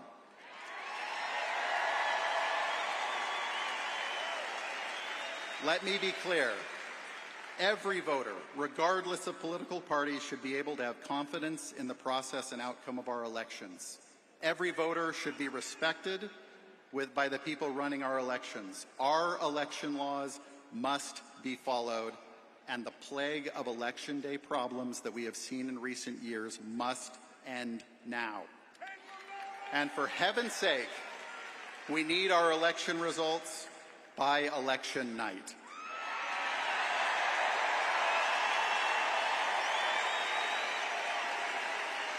I am Justin Heap. I am running for Maricopa County Recorder, and with the help of Turning Point and Trump Force 47 that is working to bring out our voters across this state and swing states all across America, we too can make our elections trustworthy again. I am Justin Heap. I hope that I will have your vote. Thank you, and God bless the great state of Arizona.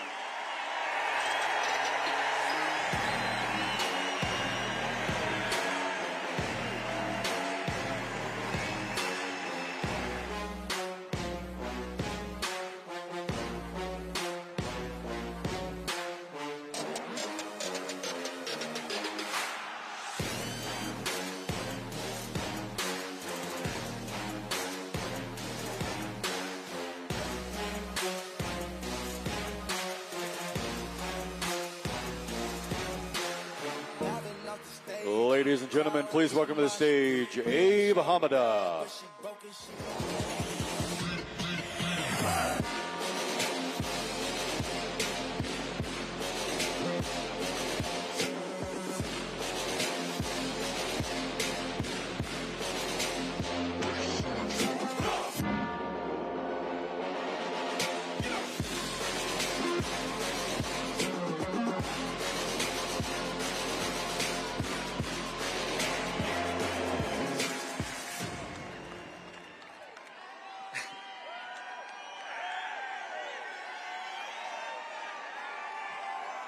Arizona loves its fighters, don't they?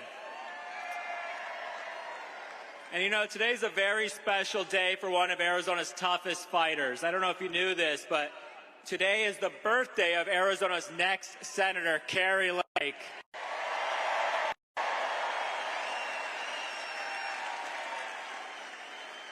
Believe me, she's the most courageous and loyal woman I know, and we are going to get her elected.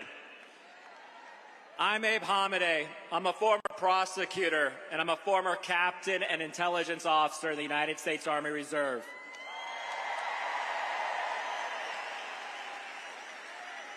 And today I stand before you as your next congressman.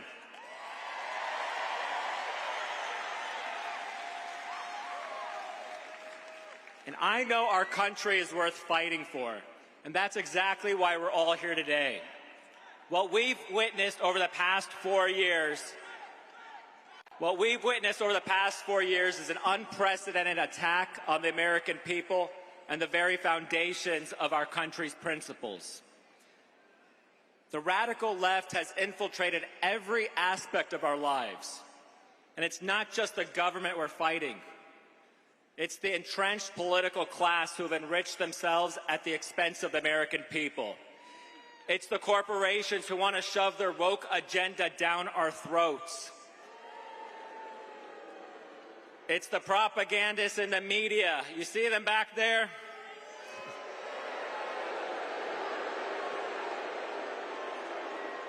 It's the propagandists in the media who want to divide us and hide the truth. Now, make no mistake, we are at war with the radical left. And that's why it's time to elect President Trump and Kari Lake so we can go back on offense.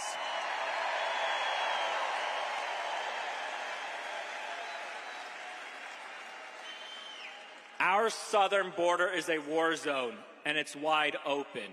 And that's why on day one, when I'm elected to Congress, I'm going to work with President Trump and our new Senator Kari Lake to designate the drug cartels as a foreign terrorist organization. We have to.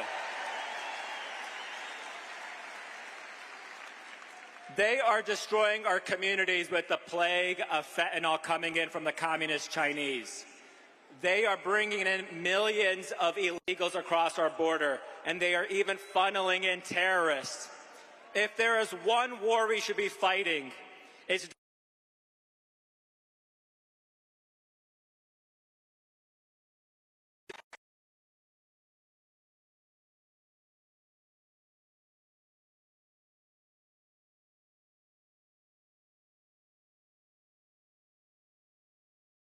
the system has been weaponized, and our cities have turned into Gotham. It's time we restore law and order.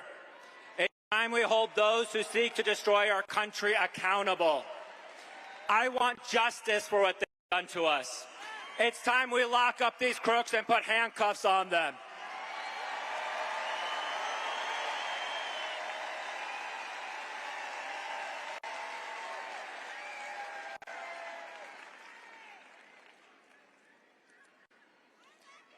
Now, the media loves to lie about us, don't they? Believe me, I know. But the truth is, the America First movement is all about giving a voice to the forgotten men and women of our country. We want a secure border again. We want cheap gas again. We want affordable groceries again. We want to preserve Social Security. And we want to restore American jobs and not send them overseas. And most importantly, we want fair and honest elections.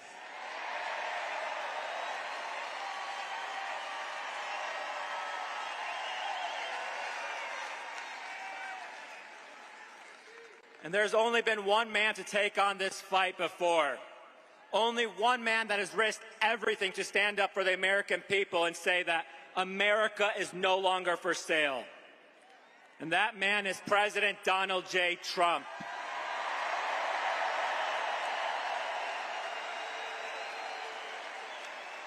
And he has never stopped fighting for us. He took a bullet for us, and he will never surrender.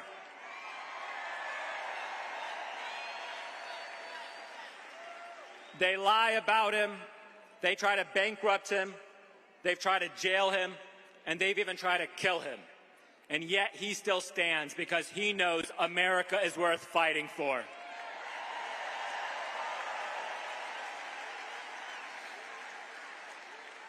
You know it, and I know it. We could feel it in our gut that what happens this election will determine our country's future for the next century. In Arizona, we are in the 11th hour, and they will try to stop at nothing to keep President Trump out of that Oval Office. But they can't stop this America First movement. Arizona, you know me as the happy warrior, but I'm also a pissed patriot too. I say I'm a happy warrior because the best warriors fight for what they love. And I love my country. And I will always fight for the America we remember. Now, every day I think about what they've done to so many of our friends like Steve Bannon, like Rudy Giuliani, like Peter Navarro, and so many others. And right here in Arizona, we have an illegitimate attorney general going after 18 Republican friends of ours simply for fighting for the truth.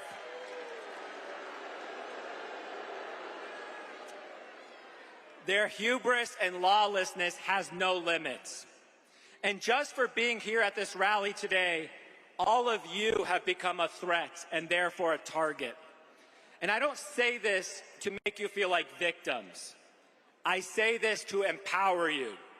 You are a threat. You are a threat to their corruption. You are a threat to their power. And you are more powerful than you can ever even imagine.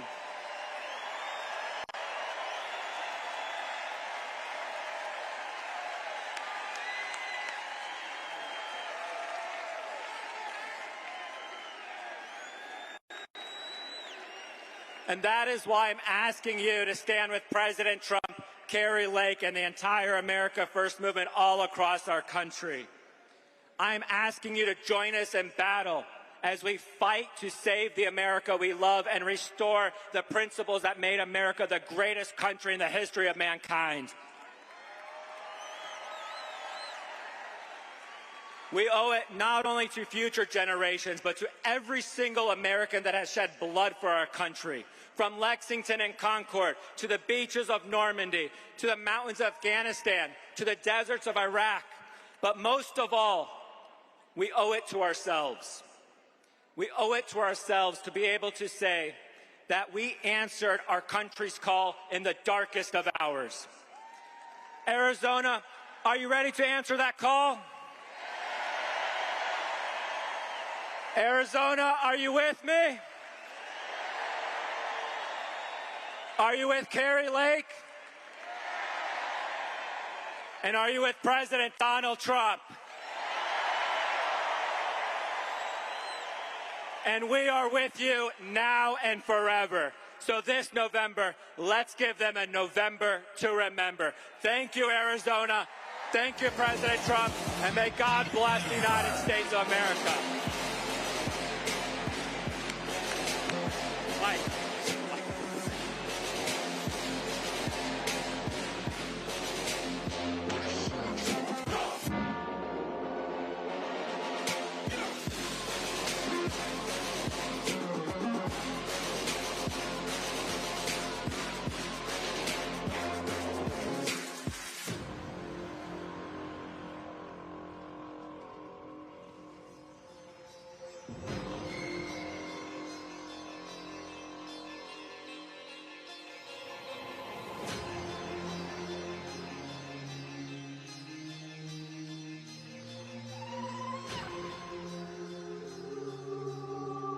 Ladies and gentlemen, please welcome to the stage, Charlie Kirk.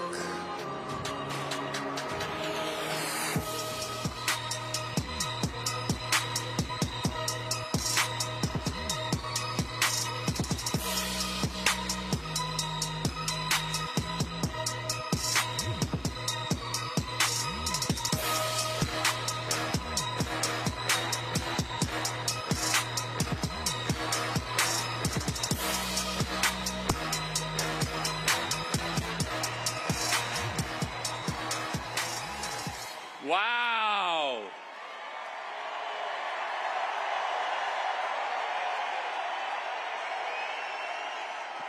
You know, someone who wants to be president had an event here.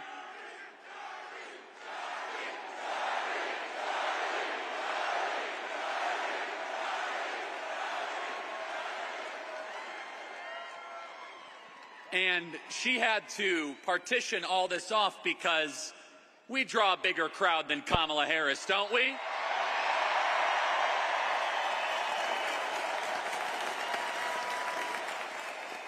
It feels so good to be around all of you. I was in Chicago this last week, so you didn't have to go there. We already defeated one presidential candidate, so we might as well now defeat another one.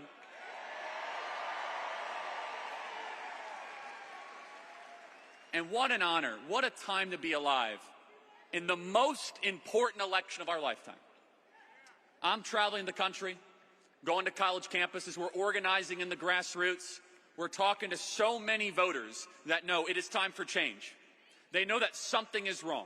They're tired of sending $200 billion overseas to Ukraine while we can't secure our southern border.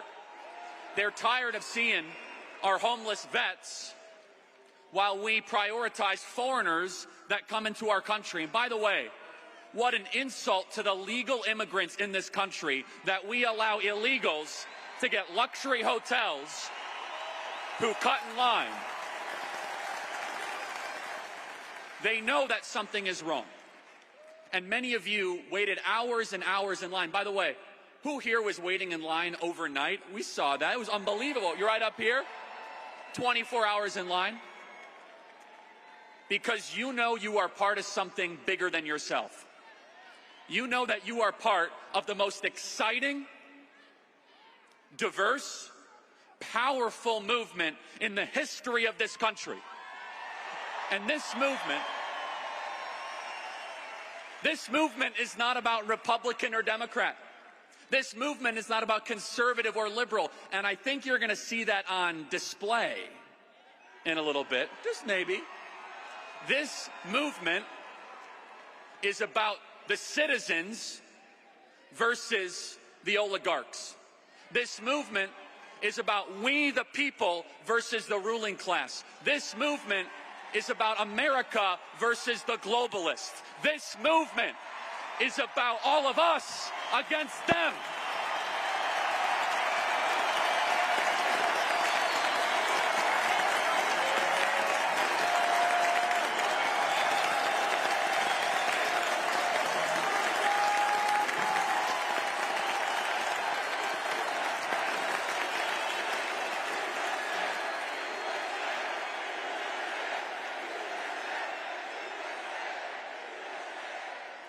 And they know something is coming in November. You could see it. They're terrified because they've lost control. They've lost control of the narrative. Today, we saw the next chapter being written. You understand you're living through history being here today.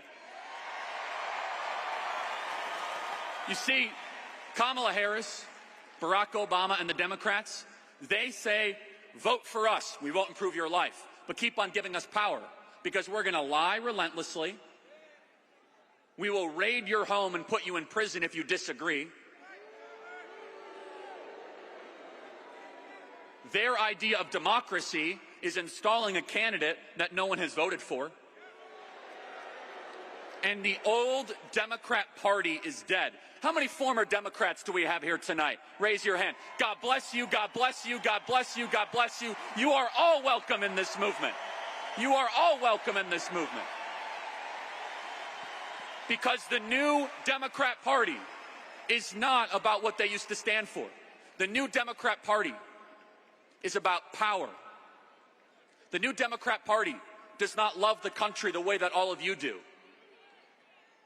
And how amazing was it today to see Bobby Kennedy Jr. endorse Donald Trump for the presidency of the United States?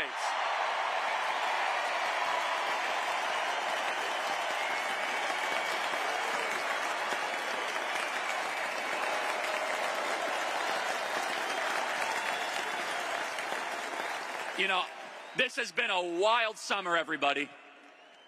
Donald Trump was convicted in a show trial. We had the earliest debate ever. Donald Trump was shot and survived, and by 2 centimeters, our country lived. We got a new candidate. And maybe most remarkable of all, a Kennedy has endorsed a Republican for the presidency of the United States.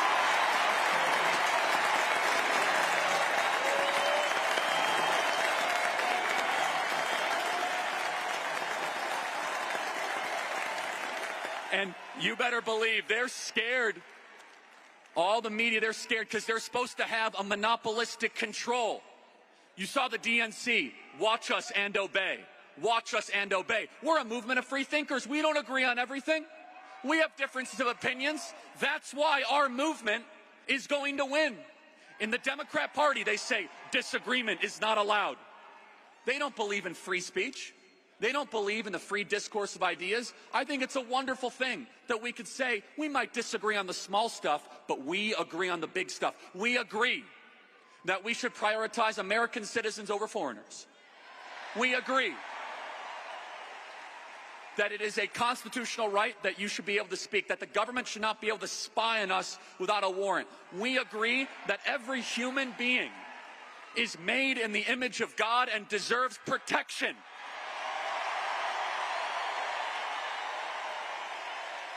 We agree in your right to bear arms. We agree that the Founding Fathers were divinely inspired when they wrote the United States Constitution. The small stuff we can disagree on, but the differences are dramatic. And that is why we need to extend an olive branch to the Democrats in your life, the Democrats that still have a little bit of a free thinking. Now, I'm not talking about the Democrats that got the 9th booster shot and wore a mask while they showered. I'm not talking about those Democrats. I just spent a couple days with those Democrats in Chicago. They were bragging about how many booster shots they got while they were waiting in line. I'm not exaggerating. I'm talking about the Democrat right now that is working as an Uber driver. I'm talking about the registered Democrat that is working with their hands to serve you food, and they cannot afford groceries. And maybe the only interaction that they will have with our movement is when you say, "How you doing?" "Man, I can barely get by. I could barely get by." And you should say, "You know what? If you vote for Donald Trump, you're actually not going to be taxed on your tips."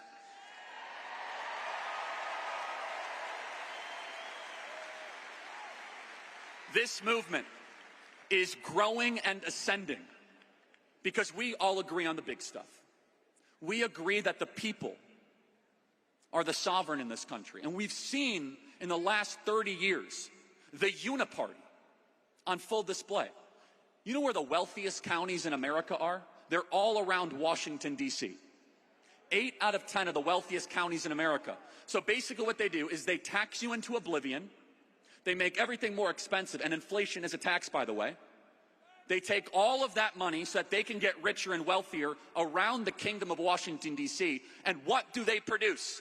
All they produce is more regulations, rules, and customs, and wars that put you in more jeopardy. A $6 trillion budget while we have to close down our factories. And they thought they could get away with it. And this is why they fear the man we are here to support today. Because it's more than just that he supports the right things. It's that he had the brilliant and uniquely American idea to bring all of you in the room where the deals are negotiated, where you get a seat at the table. And they hate that. They hate it because you're not supposed to be involved in this. You're supposed to just kind of be on the vote for me every 4 years, give me more political power, and stay out of my business. You're not supposed to be aware of what the spending bills are. You're not supposed to care that our communities are being overrun by people who are never invited here, that newcomers are squeezing our social safety net. And what has happened is we are seeing an explosion in citizen participation. And this rally, you look around, this is incredible, is only a starting point. But what they will really fear, you know what the Democrats are going to be terrified? They're going to be terrified if every single person here makes a pledge and says, I'm going to go find 100 new voters, and I'm going to go make sure they vote. We have nearly 16,000 people and thousands of people outside. We'll get the final count. If everyone here just found 10 new voters, that would be 160,000 new voters here in the state of Arizona, nearly 16 times what the ballot shortage was in 2020. You want to make it too big to rig? Let me tell you the open secret of this event. This room can deliver the state of Arizona for Donald J. Trump. This room. All of us together. This room.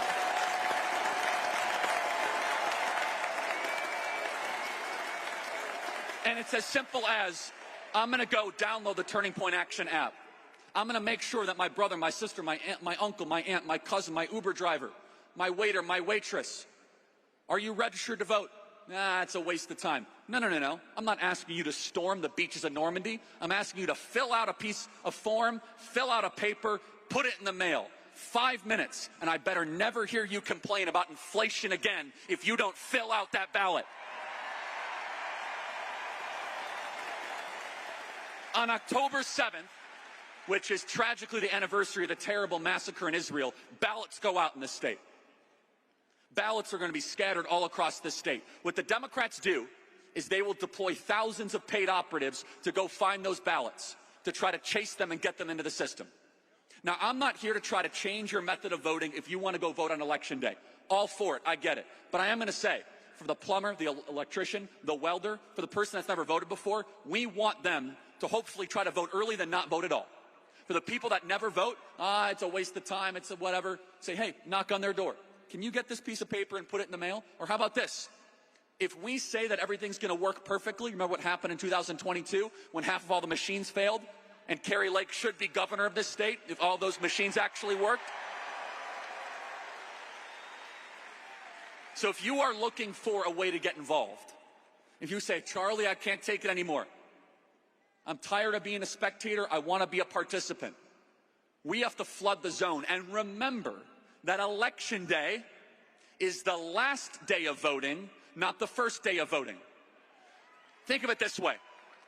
Our supporters are so fired up to vote for Donald Trump. Shouldn't we give our movement more days, not less days, to go vote for the 47th President of the United States? And how tragic it would be if we flood the polls on only one day and the machines go down and we have 4-hour waiting lines and the single mom that wants to vote for Donald Trump says, that line is too bad, I bet Trump wins anyway, and we fall 10,000 votes short. If you are willing to wait 4 hours in line, God bless you, because many of you just waited 4 hours in line to come to this rally. I think it's great.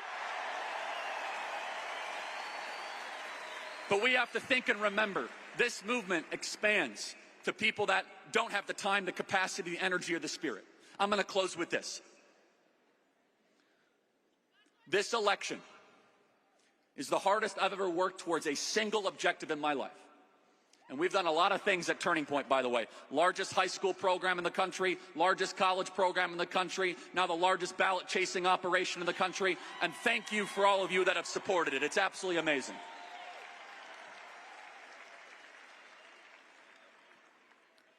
Donald Trump alone will not carry this election. Think about how much he's already done and how much he's been through. He's taken the entire country and he's put it on his back. Try to take his business empire away from him, sue him, slander him, indict him. He has sentencing coming up in September. He's been shot. And let me just say one other thing on this. I believe that was the most witnessed televised miracle in history. The glory of God saving Donald Trump's life.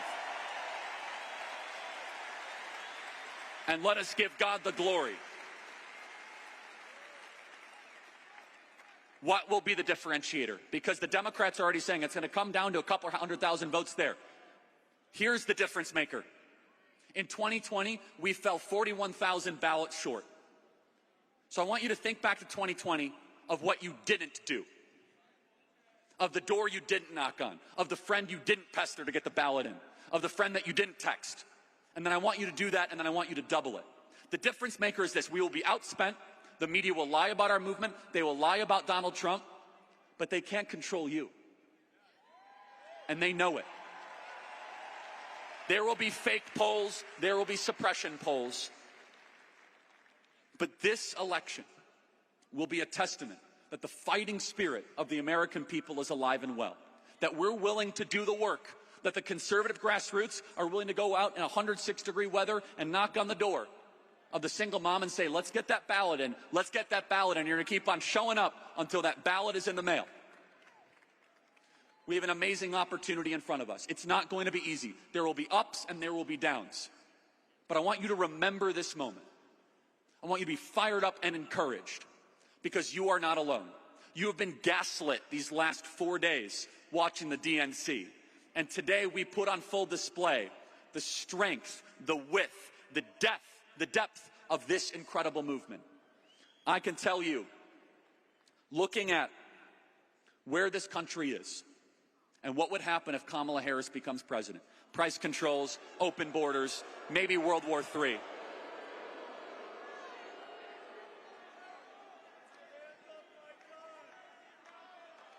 Thankfully. That's a new one. They're chanting crazy, crazy Kamala. It's a new one. By the way, I wouldn't expect anything different. It's a group of young conservative men. You know young men are the most conservative they've been in 50 years, by the way? It's great. Today is our 2-year-old's birthday. And I look at my daughter, and that is my why. And for those of you that are parents, you know exactly what I mean. Knock on that extra door. Go that extra mile. Talk to that extra friend. Because throughout voting month and culminating on the 5th of November, I believe it will go down as a day that people remember. As a day that is written about in history books. As the final battle from the golden escalator on down. From defeating Hillary Clinton, from the nonsense of 2020, from Butler, Pennsylvania, November 5th, it all culminates where we restore the promise that the founders gave us. And they said, hey, if the people want it, the people get it. And we, the people, take back America. God bless Arizona, and thank you so much.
Ladies and gentlemen, please welcome to the stage future U.S. Senator Kari Lake.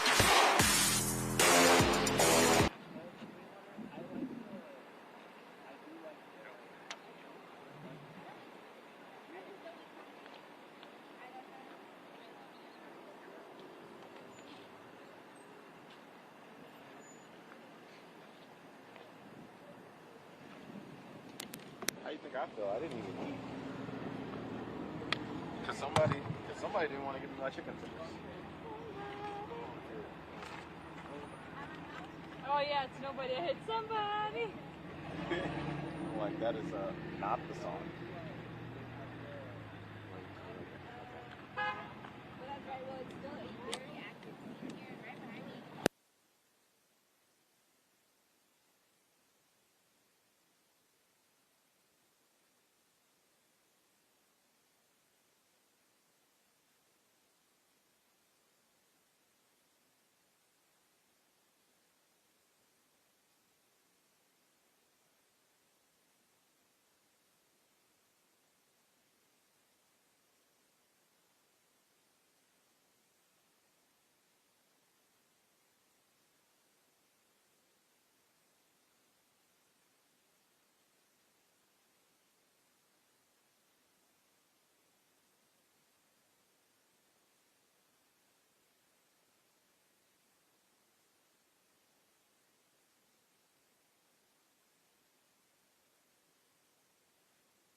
Okay. All right. Just wanted to make sure. All right. All right. Bye.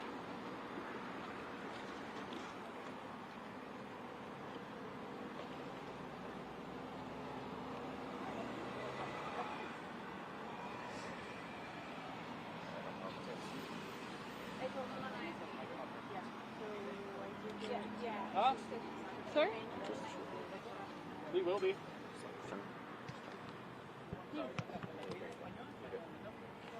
It's still right here.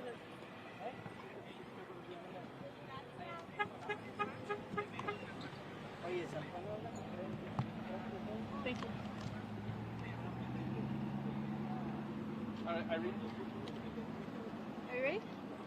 Are you good? Yes. I'm Sergeant Robert Gomez, Public Information Officer, El Paso Police Department. Today, at approximately 2:33 p.m., officers from Pebble Hills Regional Command, as well as patrol officers and tactical officers, attempted to arrest a 39-year-old male at the 11200 block of East El Sol. During that attempted arrest, that 39-year-old male brandished a weapon, at which time officers fired their weapons, and the 39-year-old male at this time is deceased. Right now, we're conducting 3 independent investigations. The Internal Affairs Division will be conducting the shooting review. The Crimes Against Persons will be conducting the criminal case, and the independent criminal investigation will be conducted by the Texas Rangers.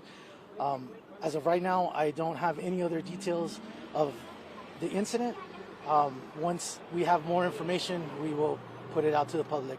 This is an isolated incident, and there is no danger to the public at this time. Can you tell us what that man was being arrested for? He had arrest warrants for robbery.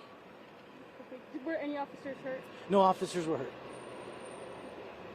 What time did this incident happen? At 2:33 p.m.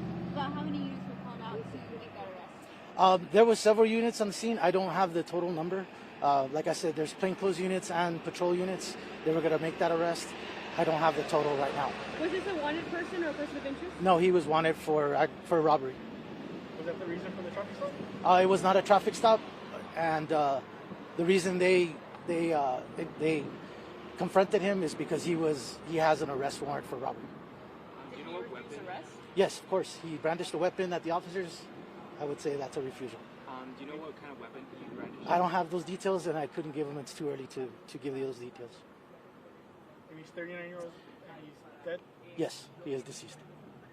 Was there anyone else in the area at the time? I couldn't tell you.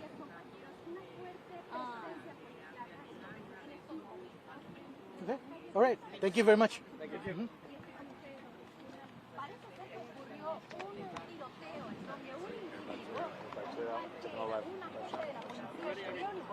So we just heard that a 39-year-old male is dead after an officer encountered here on the east side of El Paso, just near the intersection of East Del Sol and La Trevino. Now, you could just tell us how active the roads and our were just put up close in office area of the neighborhood on the corner of East Del Sol and Common Drive. Now, the spokesperson of the police department did tell us that a 39-year-old officer was wanted for aggravated robbery, and that one was out for his arrest. While he was being arrested, he brandished a weapon. The spokesperson couldn't tell us what weapon that was, but after he brandished the weapon, no, I don't have a shooting and killing that individual. But it is an isolated incident. Everyone can come if you feel like there's a you could be there. Can you give me you have them somewhere.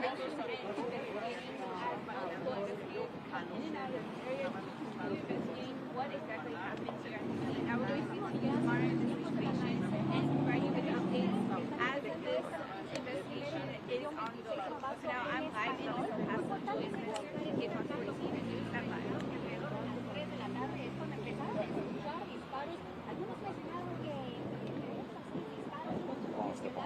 Sorry? Whenever you want.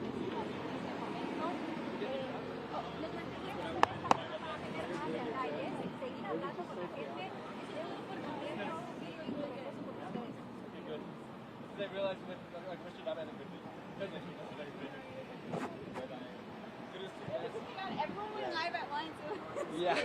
Literally, as soon as the PA yelled out, everyone's like, okay, okay, let's set up. Yeah. Yeah, I don't think I've ever had that. Immediately after the PA. Yeah, like I'm breath of that. I don't even know what I said. No, they were gonna take this spot.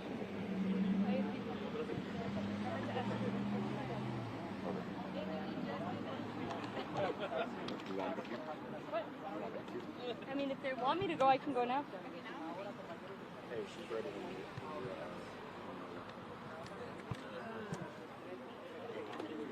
Sorry? You want me to keep? If you want. Can you do it? Yeah, I can hear myself. Why can't I hear myself?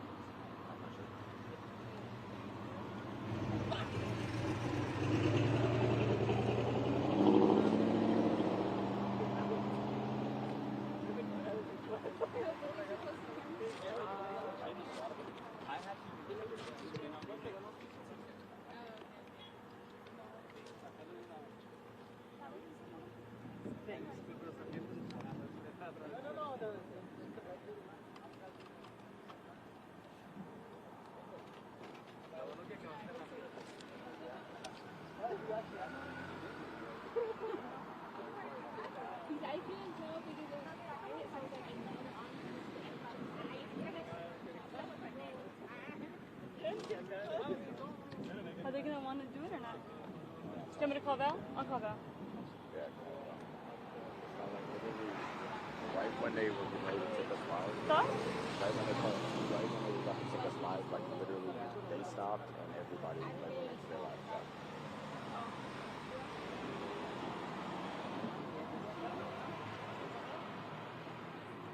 So the biggest thing I can do is just give a Karen shot while they Yeah. talk about it. Hey, Val.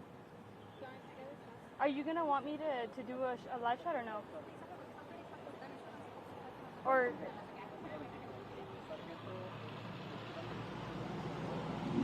Oh, okay, yeah, let me know. Fine. Did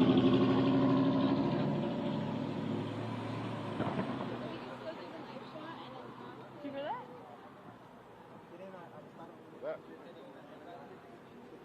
Did you guys hear that? I don't think anybody has heard it. You guys didn't hear that? Yeah, it sounded like a car backfiring. It sounded like a gunshot. It sounded, you guys didn't even hear that. I heard it.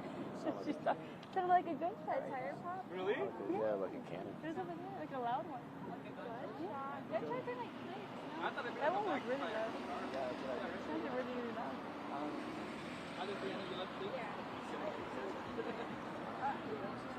They said they were taking the video. I'd like to see the camera. Hey, how far out are we? Oh, right. What's it about? What? over there. You want to go back to the other side? Do you want to? I prefer to, yeah.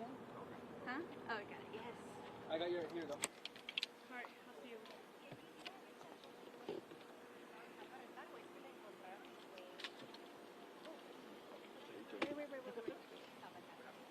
No, Fabián, ¿dónde estaba tu...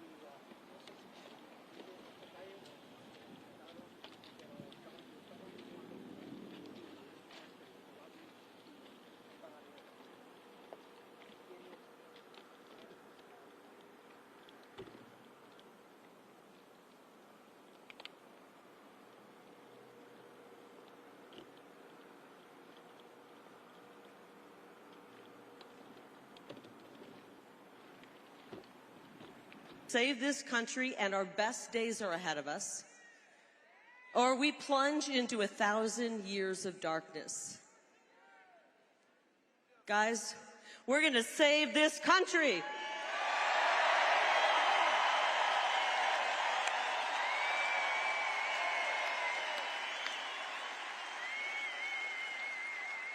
Ronald Reagan spoke those words on behalf, did you know this? He spoke those words on behalf of Arizona's favorite son, Senator Barry Goldwater, a man whose Senate seat I would be honored to fill. I really would. The media, you know, back then the media called him extreme. The media called Reagan extreme. They called Trump extreme. They call me extreme. And they call each and every one of you extreme. Yep. Because we are on to their corrupt system.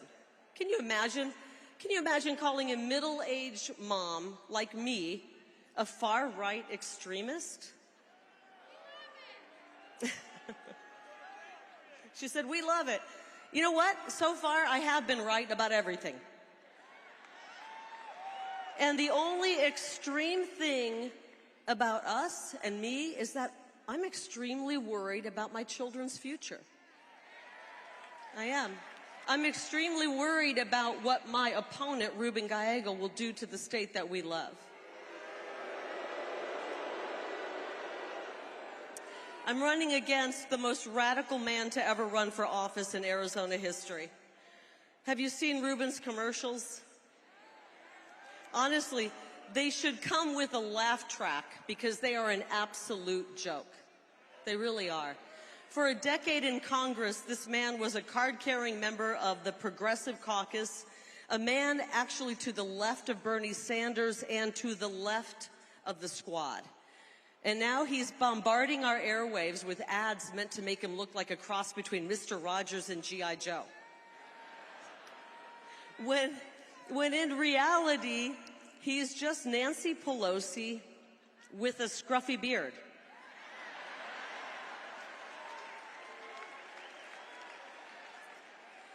Now, guys, if you don't mind it, I'm about to lay out some hard truths about my opponent, Ruben Gallego. And I'm not telling you this to be mean. I'm really not. I'm telling you this because the people have got to know before they vote who this guy is. His ads leave out a whole lot of despicable treatment of women. His ads don't tell you that about the time that he harassed and threatened a 20-year-old female intern, and when she complained about it, she was fired. His ads don't tell you about the fact that his fellow Democrats down at the state legislature gave him the nickname the Troll because of how creepy and degrading he was with women. And his ads don't tell you about the time he told a Latina woman that because she was a Republican, she wasn't a real Latina. Can I hear it for our incredible conservative Latino women?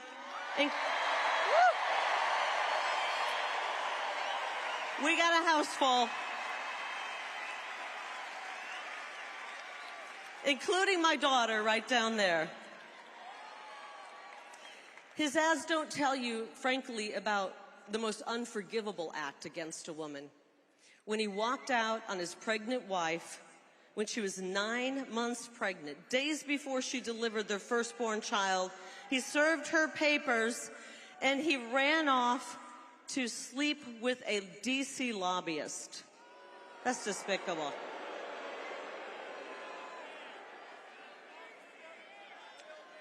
I can promise you, if Ruben Gallego will abandon his family to jump in bed with a lobbyist, he will abandon Arizona in favor of DC lobbyists every single vote.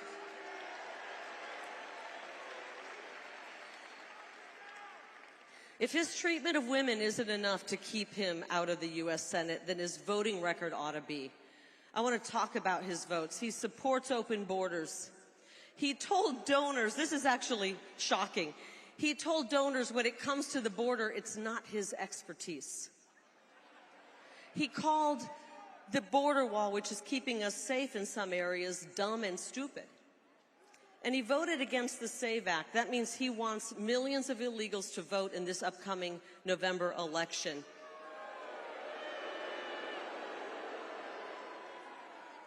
Bad idea, Ruben.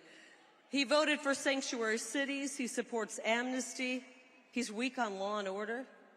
I don't even think he likes our police officers. He actually called them the bad guys. He did. The direct quote, in case the media wants to, fact check me, he said the bad guys are the ones behind the police line. How dare you, Ruben? How dare you? He marched and defund the police rallies, and then he threatened ICE agents. He's weak on the economy. He voted for legislation that resulted in this 40-year high inflation. That's why we can't afford anything. And when it came to the very short period of time that he worked in the private sector, he was a director for a bank that built immigrant families out of their life savings. And another company he worked for under federal investigation during Rubin's time for Medicare fraud. Guys, I'm telling you all this because the fake news media won't cover him. Let me tell you, if I had one of those digs against me, they would be all up, all over it, and they won't cover him. If Ruben Gallego is willing to defraud Medicare, he's willing to cut Medicare.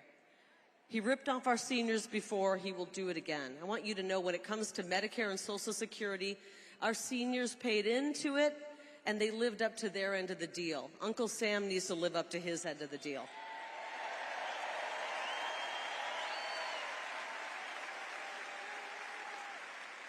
Let me be perfectly clear, when I'm in the U.S. Senate, any politician that tries to lay a finger on your Medicare or your Social Security will have to go through me.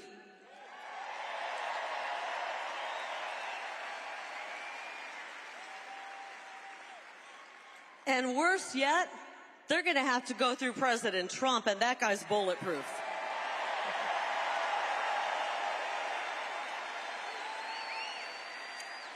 Arizona, we've got to reject the dead-end Biden-Harris agenda that Ruben Gallego voted for 100% of the time. We can't take 4 more years of this. But the good news is we don't have to take 4 more years of it. The problems we face are massive, but the solutions are so simple. America First policies. Strong economy, safe border, safe streets, energy dominance, record low inflation, mortgage rates, unemployment. When we win, we're going to bring back that hot job market that President Trump introduced.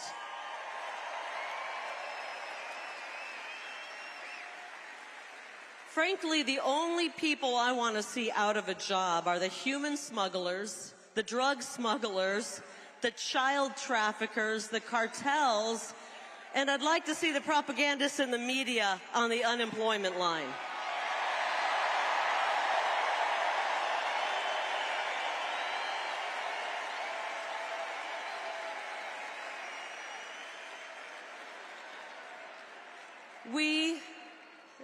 Arizona, we deserve clean, safe, and secure neighborhoods.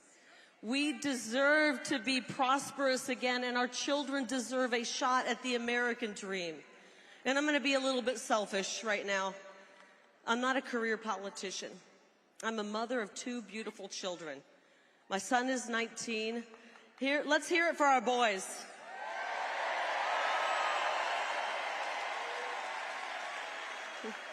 Our strong, young men, we need you guys. I'm worried about my son and daughter's future, and I'm worried about your future as well. I'm a fed-up mama bear who recognizes that President Trump is the only person who can lead us out of this nightmare and restore the American dream.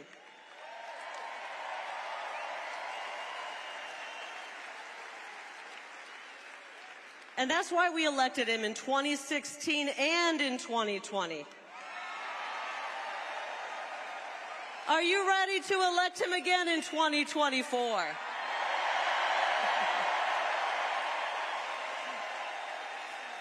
Arizona, vote Trump for president and Lake for U.S. Senate.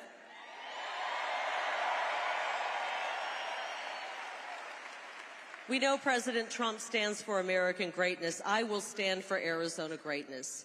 So here's my promise to you, starting on day 1.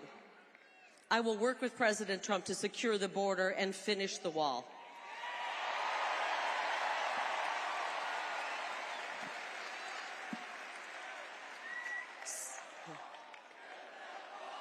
That's right. That's right.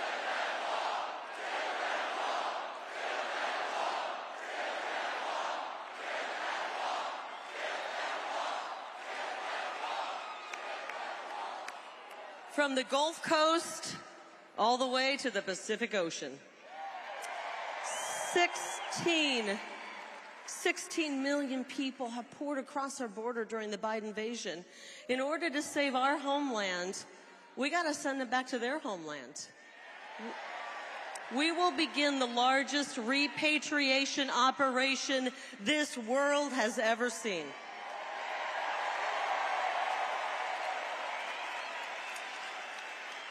We will define the drug cartels.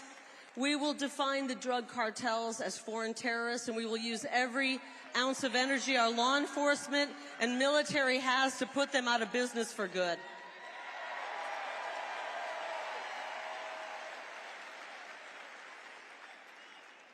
That's how we end human smuggling. That's how we end child sex trafficking. And that is how we end the scourge of fentanyl. The #1 cause of death right now for our young people is fentanyl poisoning. Too many sons and daughters and sisters and brothers and loved ones are being wiped out by these cheap counterfeit poisonous pills. 290,000 young people are gone under border czar Kamala Harris and Ruben Gallego. Gone. Under their reign of incompetence, we've lost a generation of young Americans. This is our future. This generation is our future, and we want it to be strong. So my message to young voters, and they're all over this place, I will be your biggest advocate in Washington, D.C. I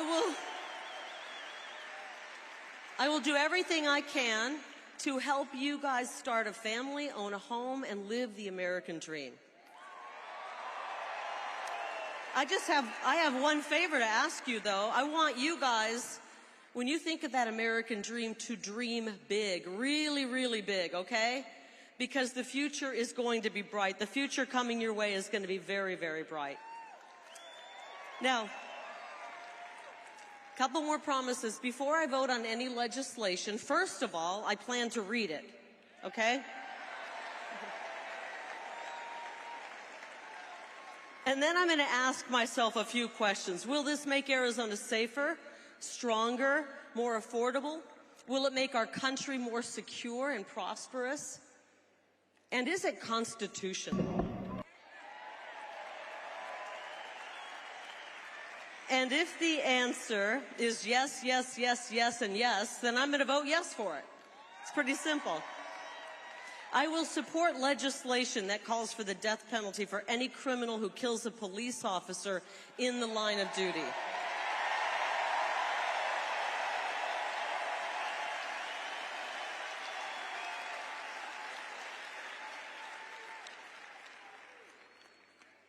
And my message to law enforcement, any of you in this crowd, let me hear from you if you're in this crowd and you're law enforcement. And their families. Any family of law enforcement here? I've got your back because you always have our back. I've got your back. And that's why the law enforcement unions around this state have endorsed me. Got a message to moms and dads. This one's really near to my heart. I will crack down on any school pushing gender insanity on our precious children. We're done. We're done. We're done.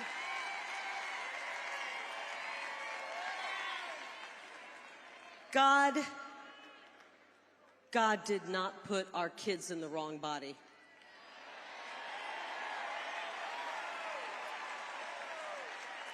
The people pushing this sickness are in the wrong job.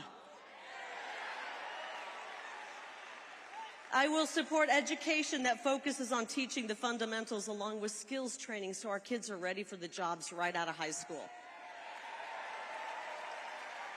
And I will help save girls' sports and save women's athletic scholarships. Girl power. Democrats always say, trust the science. Well, I do, and the science shows there's only 2 genders.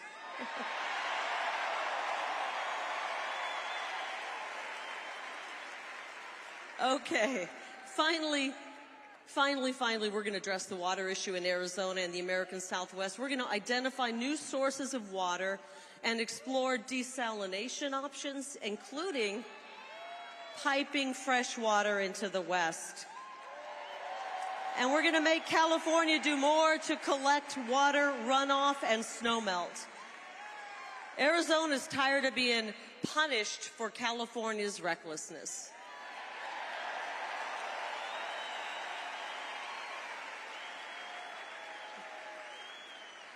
We need a return to common sense America First policies. We're going to take our first step toward that when we vote in Arizona. Ballots hit mailboxes October 9th. Yes, we have voting season here. And Election Day is November 5th. And we all have a part in saving America. Vote early if you want. Sign up to be a poll worker and a poll observer.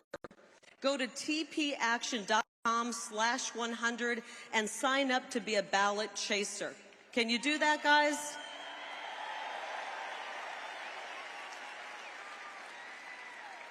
And if you know somebody who lives outside of Arizona who wants to come and help our state, Turning Point Action will pay for their hotel for the month of October so they can come in and chase ballots. Invite your friends in. We all have got to get involved. No one is too young, no one is too old. We welcome, as Charlie said it. By the way, is Charlie Kirk great? He's amazing.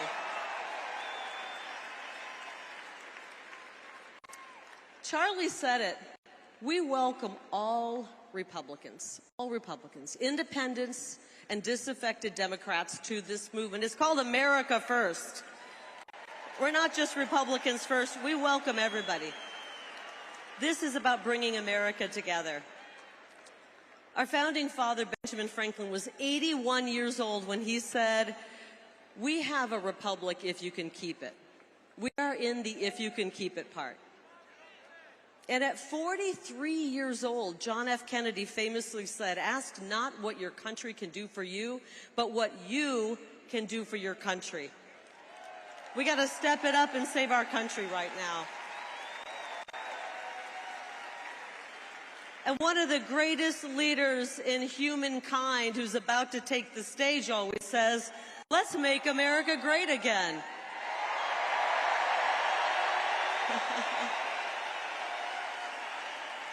We will do it. Arizona, vote Donald J. Trump for president. Vote Kari Lake for U.S. Senate. And vote Republican up and down that ballot. And when you do, we will make Arizona great again. We will make America great again. I love you all. God bless you. God bless President Trump. And God bless State 48.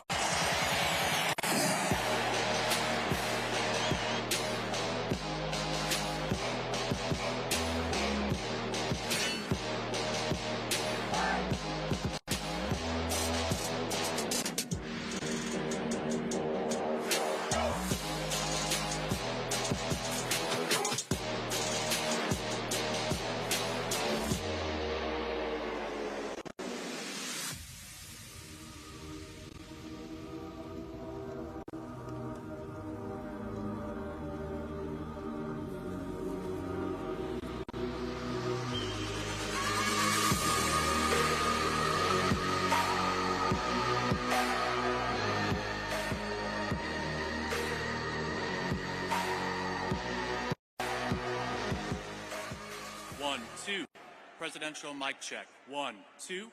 Mic check. 1, 2.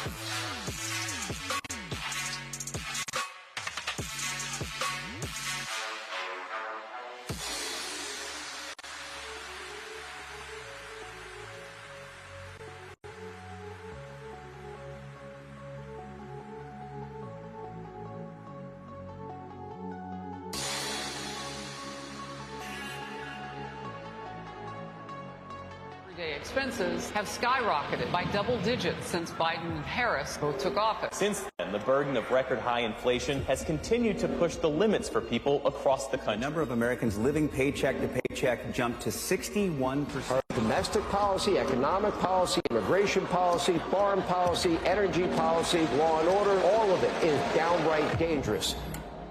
Americans are hurting. But we have to go forward now. The country needs a win in this. And there's only one person who can make that vision a reality. Donald J. Trump!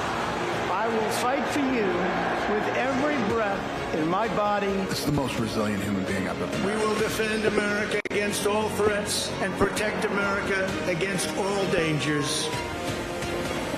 He brought manufacturing back to America. Small businesses flourished. He did what he promised. He put America first. You had a prosperity under Trump. People's incomes were going up. Not only did he keep his promise, but the results are there to show. We will never give in. We will never give up. And we will never stop fighting for our country, our flag, and our freedom. There is no bulldozer strong enough to remove the legacy that he has built. I will never stop fighting for you. He was ready to go face the cameras and come out swinging. The support that he has, it needs to read that this brief is going to blow up. Ladies and gentlemen, please welcome the 45th President of the United States of America,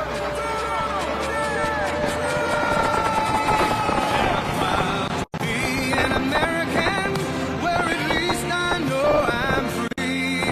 And I won't forget the men who died, who gave that right to me. And I gladly stand up next to you and defend her still today. 'Cause there ain't no doubt I love this land. God bless the USA.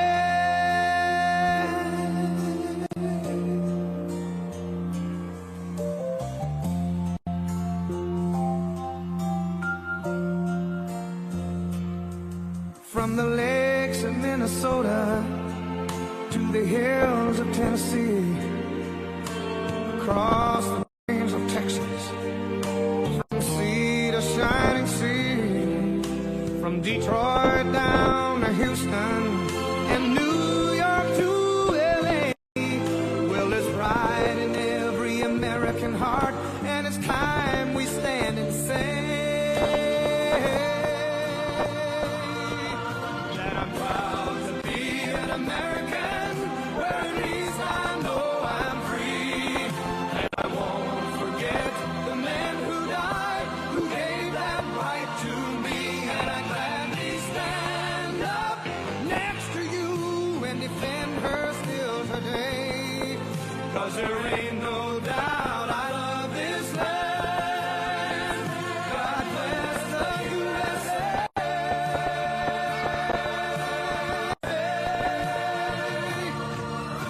And I'm proud to be an American, where at least I know I'm free. And I won't forget the men who died, who gave that right to me. And I gladly stand up next to you and defend her still today. 'Cause there ain't no doubt I love this land. God bless the USA.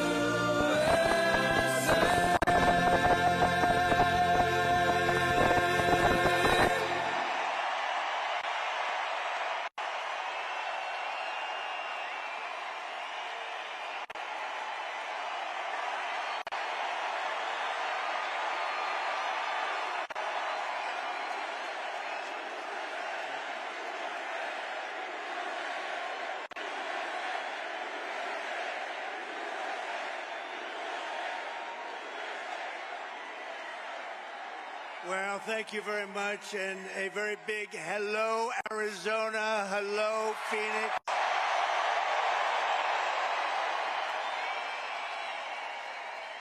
I'm thrilled to be back in this incredible state with thousands of proud, hardworking American patriots. That's what you are. You built our country. 74 days from now, can you imagine? 74 days. Then we gently move into that beautiful White House and we take over our country and we make it great again. We're going to win Arizona. We're going to defeat Comrade Kamala Harris. And we're going to win back our beautiful White House. We're going to win it back. We're going to win it back in record force. Everyone here tonight is part of the greatest political movement in the history of our country. You know, this is the greatest political movement. It's called Make America Great Again.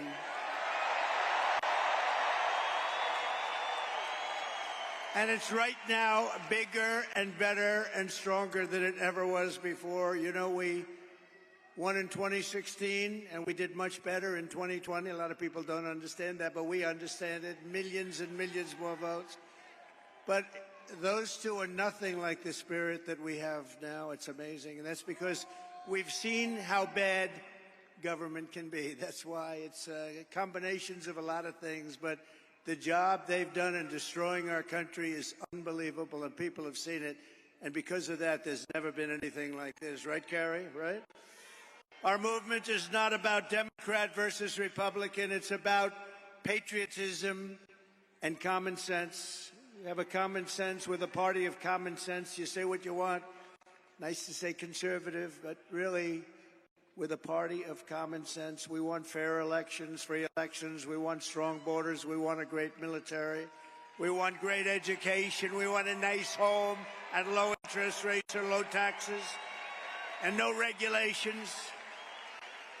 That's why we're welcoming support from millions and millions of disaffected Democrats, and they are joining like wildfire. Now, it's a little different than it was. You know, we had somebody, I was up 18 points, and they said, Joe, you can't win. You're getting out of the race. No, I want to go and give it a shot. No, Joe, you're getting out of the race, Joe. And if you don't do it the nice way, we'll do it the tough way, Joe. And he said, okay, and now I have a new opponent. This never happened before. We spent $100 million and a lot of time on defeating him. And as soon as he was gonzo, it all started with the debate. The debate. All that time, all that effort. A friend of mine said, you did a terrible job in the debate. I said, why do you say that? Everybody said I was brilliant. They said, no, you got him out of the race with that debate. It's all right. We have to do what we have to do, right? We have to do what we have to do. And now we have somebody that, in theory, should be easier to beat. In theory, because she's a radical left Marxist, and everybody knows it. But we're welcoming the support from millions of disaffected Democrats, independents, moderates, old-fashioned liberals who still believe in things like, little things like borders. I was there yesterday. That's a scary place. Sir, it's about time that you get out of the sun, sir. We're going to have to get you out of here, sir. Let's get the hell out of here. She was the border czar. She presided over the worst border in history. Not American history, world history. Democracy, liberty, and, of course, always the right of free speech. We don't really have free speech right now. The press, look at all of them. Look at all of them. Look at that. Wow. Man. That's a lot of press. That's a lot of fake news. That's a hell of a lot of fake news. Gone forever is the old Democratic Party of FDR, JFK, and that's right, even Bill Clinton. Kamala Harris's Democrat Party is the party of free health care for illegal aliens, communist-style price controls, defund the police. All her life she wants to defund the police. A little while ago, she changed, didn't she, huh? Banning gas-powered cars and sex changes for minor children without parental consent. How about that one? How would you like that? Without parental consent. Can you imagine your kid comes home without parental consent? What happened to my baby? What happened? The true divide in American politics today is between these far-left fascists, led by Harris and her group, and you know who her group is, and citizens of all political backgrounds who love our country, share traditional American values, the values that you have right here in this great state, and look past our differences to unite around a thing called our great American flag. And we should speak to our great congressmen and congresswomen. They ought to make it illegal to burn the American flag. If you burn the American flag, you go to jail for 1 year. 1 year, that's all, 1 year. You burn the American flag, because in Chicago at the Democrat deal, they were burning flags all over the place. You burn the American flag. They say it's unconstitutional to do that. I think it's constitutional. You burn the American flag, you go to jail for 1 year. Nobody's going to be burning the American flag anymore. Our opponents worship the deep state. We want to obliterate the deep state. Slight difference. Our opponents, thank you. Our opponents join with warmongers and neocons to wage endless wars, these wars that never end. We don't even know who the hell the country is that we're fighting. We believe that America is strongest when America is at peace. We want peace through strength. That's what we want. Like we had 4 years ago. We didn't have any wars, except we wiped out ISIS very quickly. It was supposed to take 5 years to beat ISIS. I did it in 3 weeks. They support coercive COVID vaccine mandates and want to fire you. If you don't obey, you get fired. We oppose these mandates as a fundamental violation of our God-given rights. We don't want the mandates. We don't want the mandates. They want to arrest their political opponents and silence those who disagree.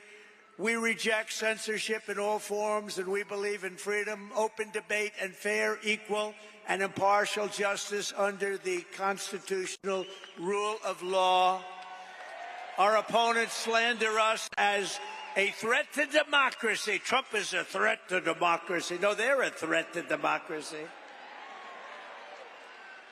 How many times have you heard, it's a talking point for them, right, Deb? It's a talking point. Donald Trump is a threat to democracy. And those guys say it too, because they're the same thing. They're like a part. They're a subsidiary of the Democrat Party. Meanwhile, they rig their primaries. They force out Joe Biden. They force him out of the party. Joe Biden got 14 million votes in an unconstitutional coup, and they appoint a nominee who never got a single vote. And when she ran against this guy, and I'm no fan, he was the worst president in the history of our country. He let in millions and millions of people through her.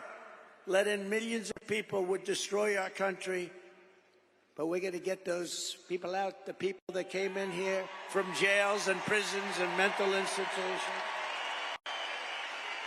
But they threw them out. They ran against each other for the primary, and she never even made it to the first state, the great state of Iowa. Never made it. And now she's the one running. A little strange, isn't it? You see, that's really a threat to democracy if you get right down to it, right? In our movement, we know that democracy does not mean rule by the Democrat establishment. It means rule by the American people. Tonight, I'm very pleased to welcome a man who has been an incredible champion for so many of these values that we all share, and we've shared them for a long time. I don't think too many of you people have heard of him. He's very low-key. He's a very low-key person, but he's highly respected. He is a great person. I've known him for so long. For the past 16 months, Robert F. Kennedy, Jr.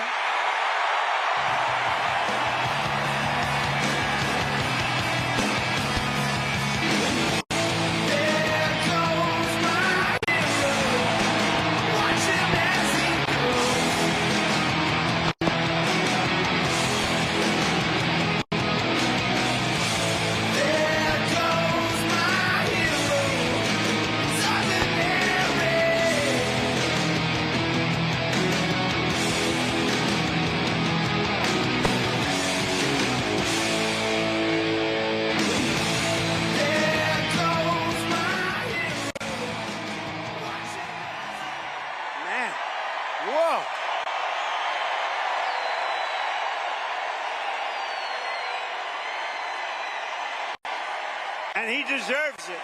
He deserves it.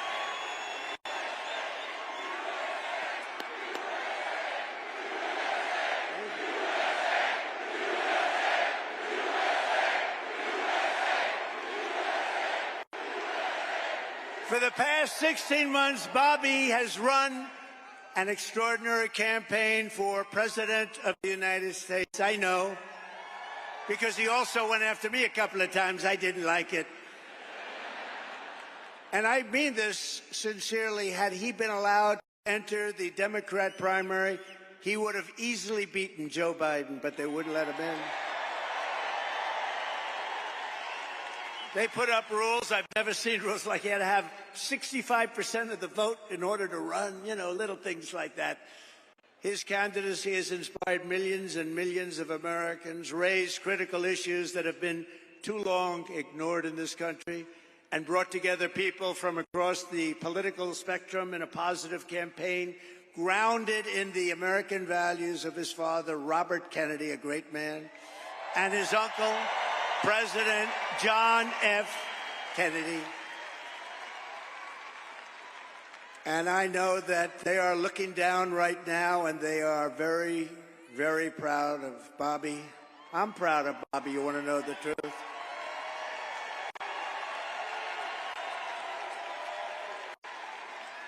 And I don't think I've ever introduced anyone that got applause like he just got. I must tell you, I don't think it's true. I don't think I've ever introduced anybody that got applause like that.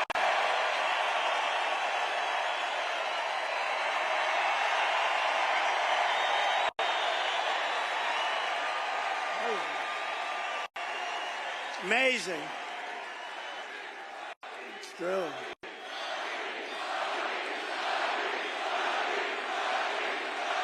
Amazing.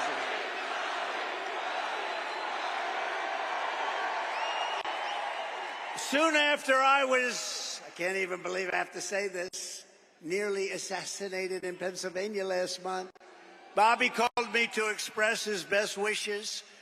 He knows firsthand the risks incurred by leaders who stand up to the corrupt political establishment. When you stand up, you bring on some trouble for yourself, but you have to do what's right. You have to do what's right for the country. I will tell you, we are both in this to do what's right for the country. That's one thing I can tell you.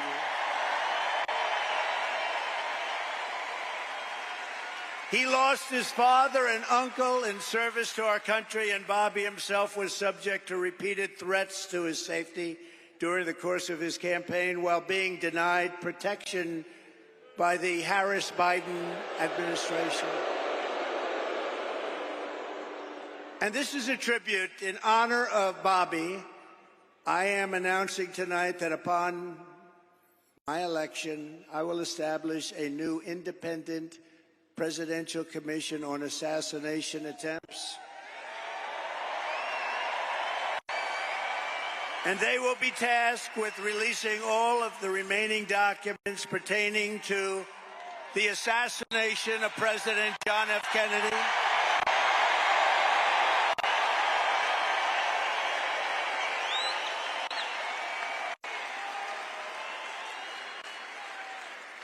and they will also conduct a rigorous review of the attack last month. But I tell you, I have never had more people ask me, please, sir, release the documents on the Kennedy assassination. And we're going to do that. And I also want to salute Bobby's decades of work as an advocate for the health of our families and our children. Nobody's done more. Millions and millions of Americans who want clean air, clean water, and a healthy nation have concerns about toxins in our environment and pesticides in our food. That's why today I'm repeating my pledge to establish a panel of top experts working with Bobby to investigate what is causing the decades-long increase in chronic health problems and childhood diseases, including autoimmune disorders, autism, obesity, infertility, and many more. We want every child in America to grow up and to live a long and healthy life. So I just want to ask Bobby to speak for a little while. I'll stand aside. I'm going to stand aside. But I can only tell you, I've known him a long time. We've been a little bit on the opposite side of the equation, but I will say this, he is a brilliant, I still think of him as young. He's not that young. I always call him young, but he's not that young. But he is a phenomenal person, a phenomenal man who loves the people of this country as much as anybody can love the people of this country. So, Bobby, please say a few words. Thank you very much.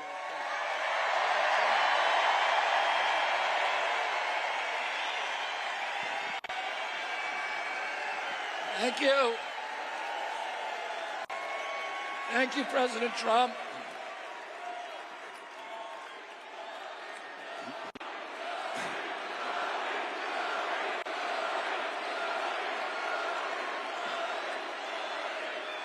Thank you.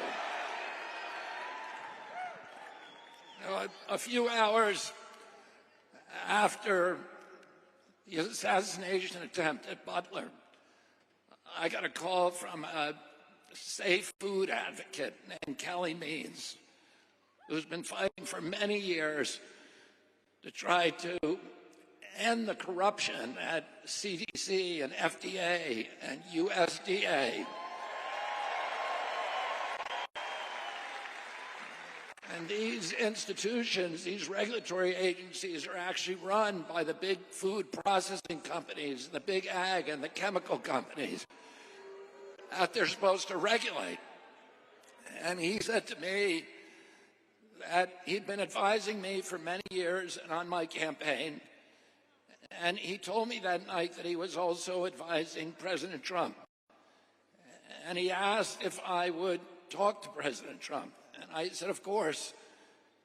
And about a few minutes later, I got a call from the president. And we talked. We had a very good talk. And then he invited me to come see him the next day. And I went to Minneapolis and saw him. We met again a couple of weeks later in Florida. And we talked about, not about the things that separate us because we don't agree on everything, but on the values and the issues that bind us together. And one of the issues that he talked about was having safe food and ending the chronic disease epidemic.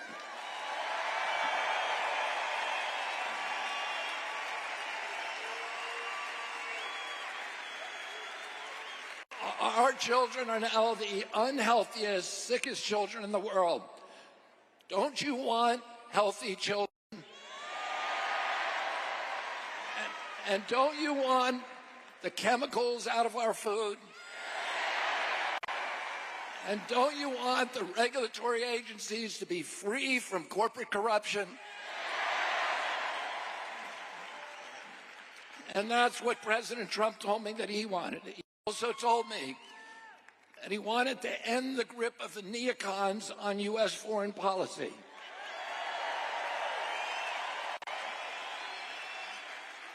He said he didn't want any more $200 billion wars in Ukraine, that we could use that money back here in the United States.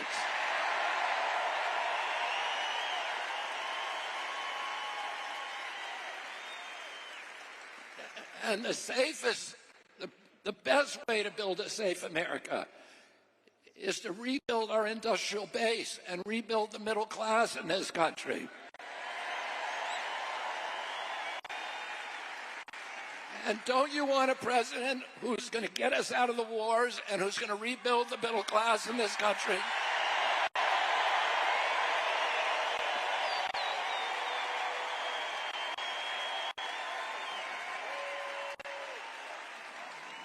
And he told me that he wanted to end the censorship because the whole basis of American democracy is the free flow of information.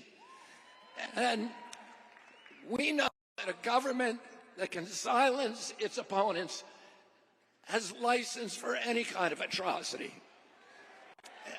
And can you think of any time that you can look back in history and say that the people who were censoring were the good guys? They're always the bad guys. Because it's always the first step down that slippery slope to totalitarianism.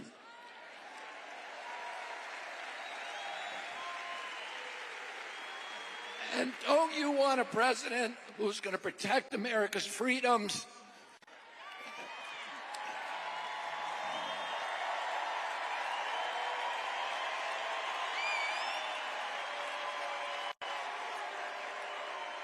And who is going to protect us against totalitarianism?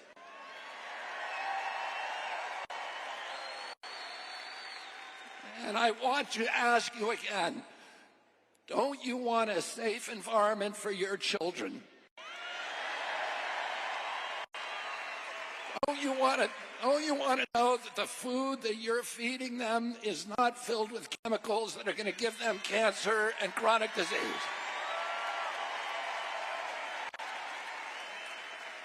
And don't you want a president that's going to make America healthy again?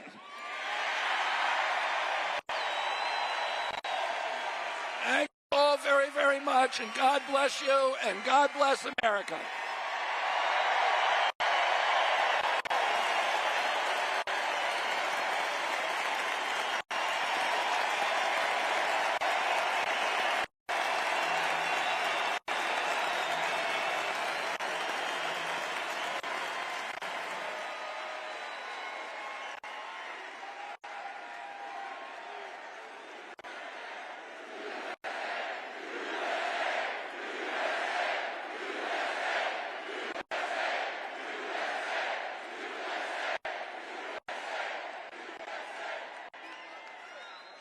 Wow, that was something, huh? That was something. Fantastic guy. You know, he did well, and the polls are good and all, but you have to remember we have sort of like a two-party system. It was designed that way, and it's awfully tough. And as well as he did, he'd be at 10 and 15 and 16 points sometimes. That's a lot. That's a lot. But if he were in a regular system, like as a Democrat or perhaps as a Republican, but not against me, of course. But if he were in a regular system, there are a lot of people that maybe liked him the best, but they said, we can't vote. So with all of those votes he was getting, here's a lot of votes that he could have gotten. I think he's going to have a huge influence. We're leading now, but I think he's going to have a huge influence on this campaign.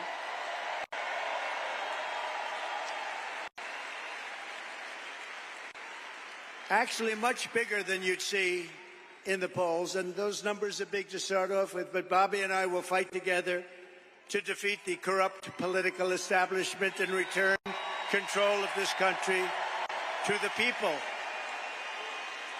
And to all who supported Bobby's campaign, I very simply ask you join us in building this coalition. It's a beautiful coalition in defense of liberty and safety, prosperity and peace. It's going to be an incredible coalition, and the relationship has been so good for so long. I have no doubt it's going to work and work well. But we have to win. We have to take our country away from these people that are going to destroy our country. We won't have a country left. So thank you very much. We need your vote. As you all know, this week the Democrats held their convention. You probably saw it, their party. The media says the big message from their convention was that we need to turn the page from the failures of the last 4 years. Do you believe it? They forgot. They've run it for the last 4 years. She was saying last night, we will stop the abuse. We will stop the high taxes. I said that you could have done it 3.5 years ago. In fact, you could leave that nice auditorium that you're in and go to the White House right now. You want to have a strong border? All you have to do is say to the incredible Border Patrol, ICE, law enforcement, close the border now. You don't need bills. I did it. And we had the best border in history. Put up that chart. Put it up. That chart. I love that chart. I love that chart. Put it up. But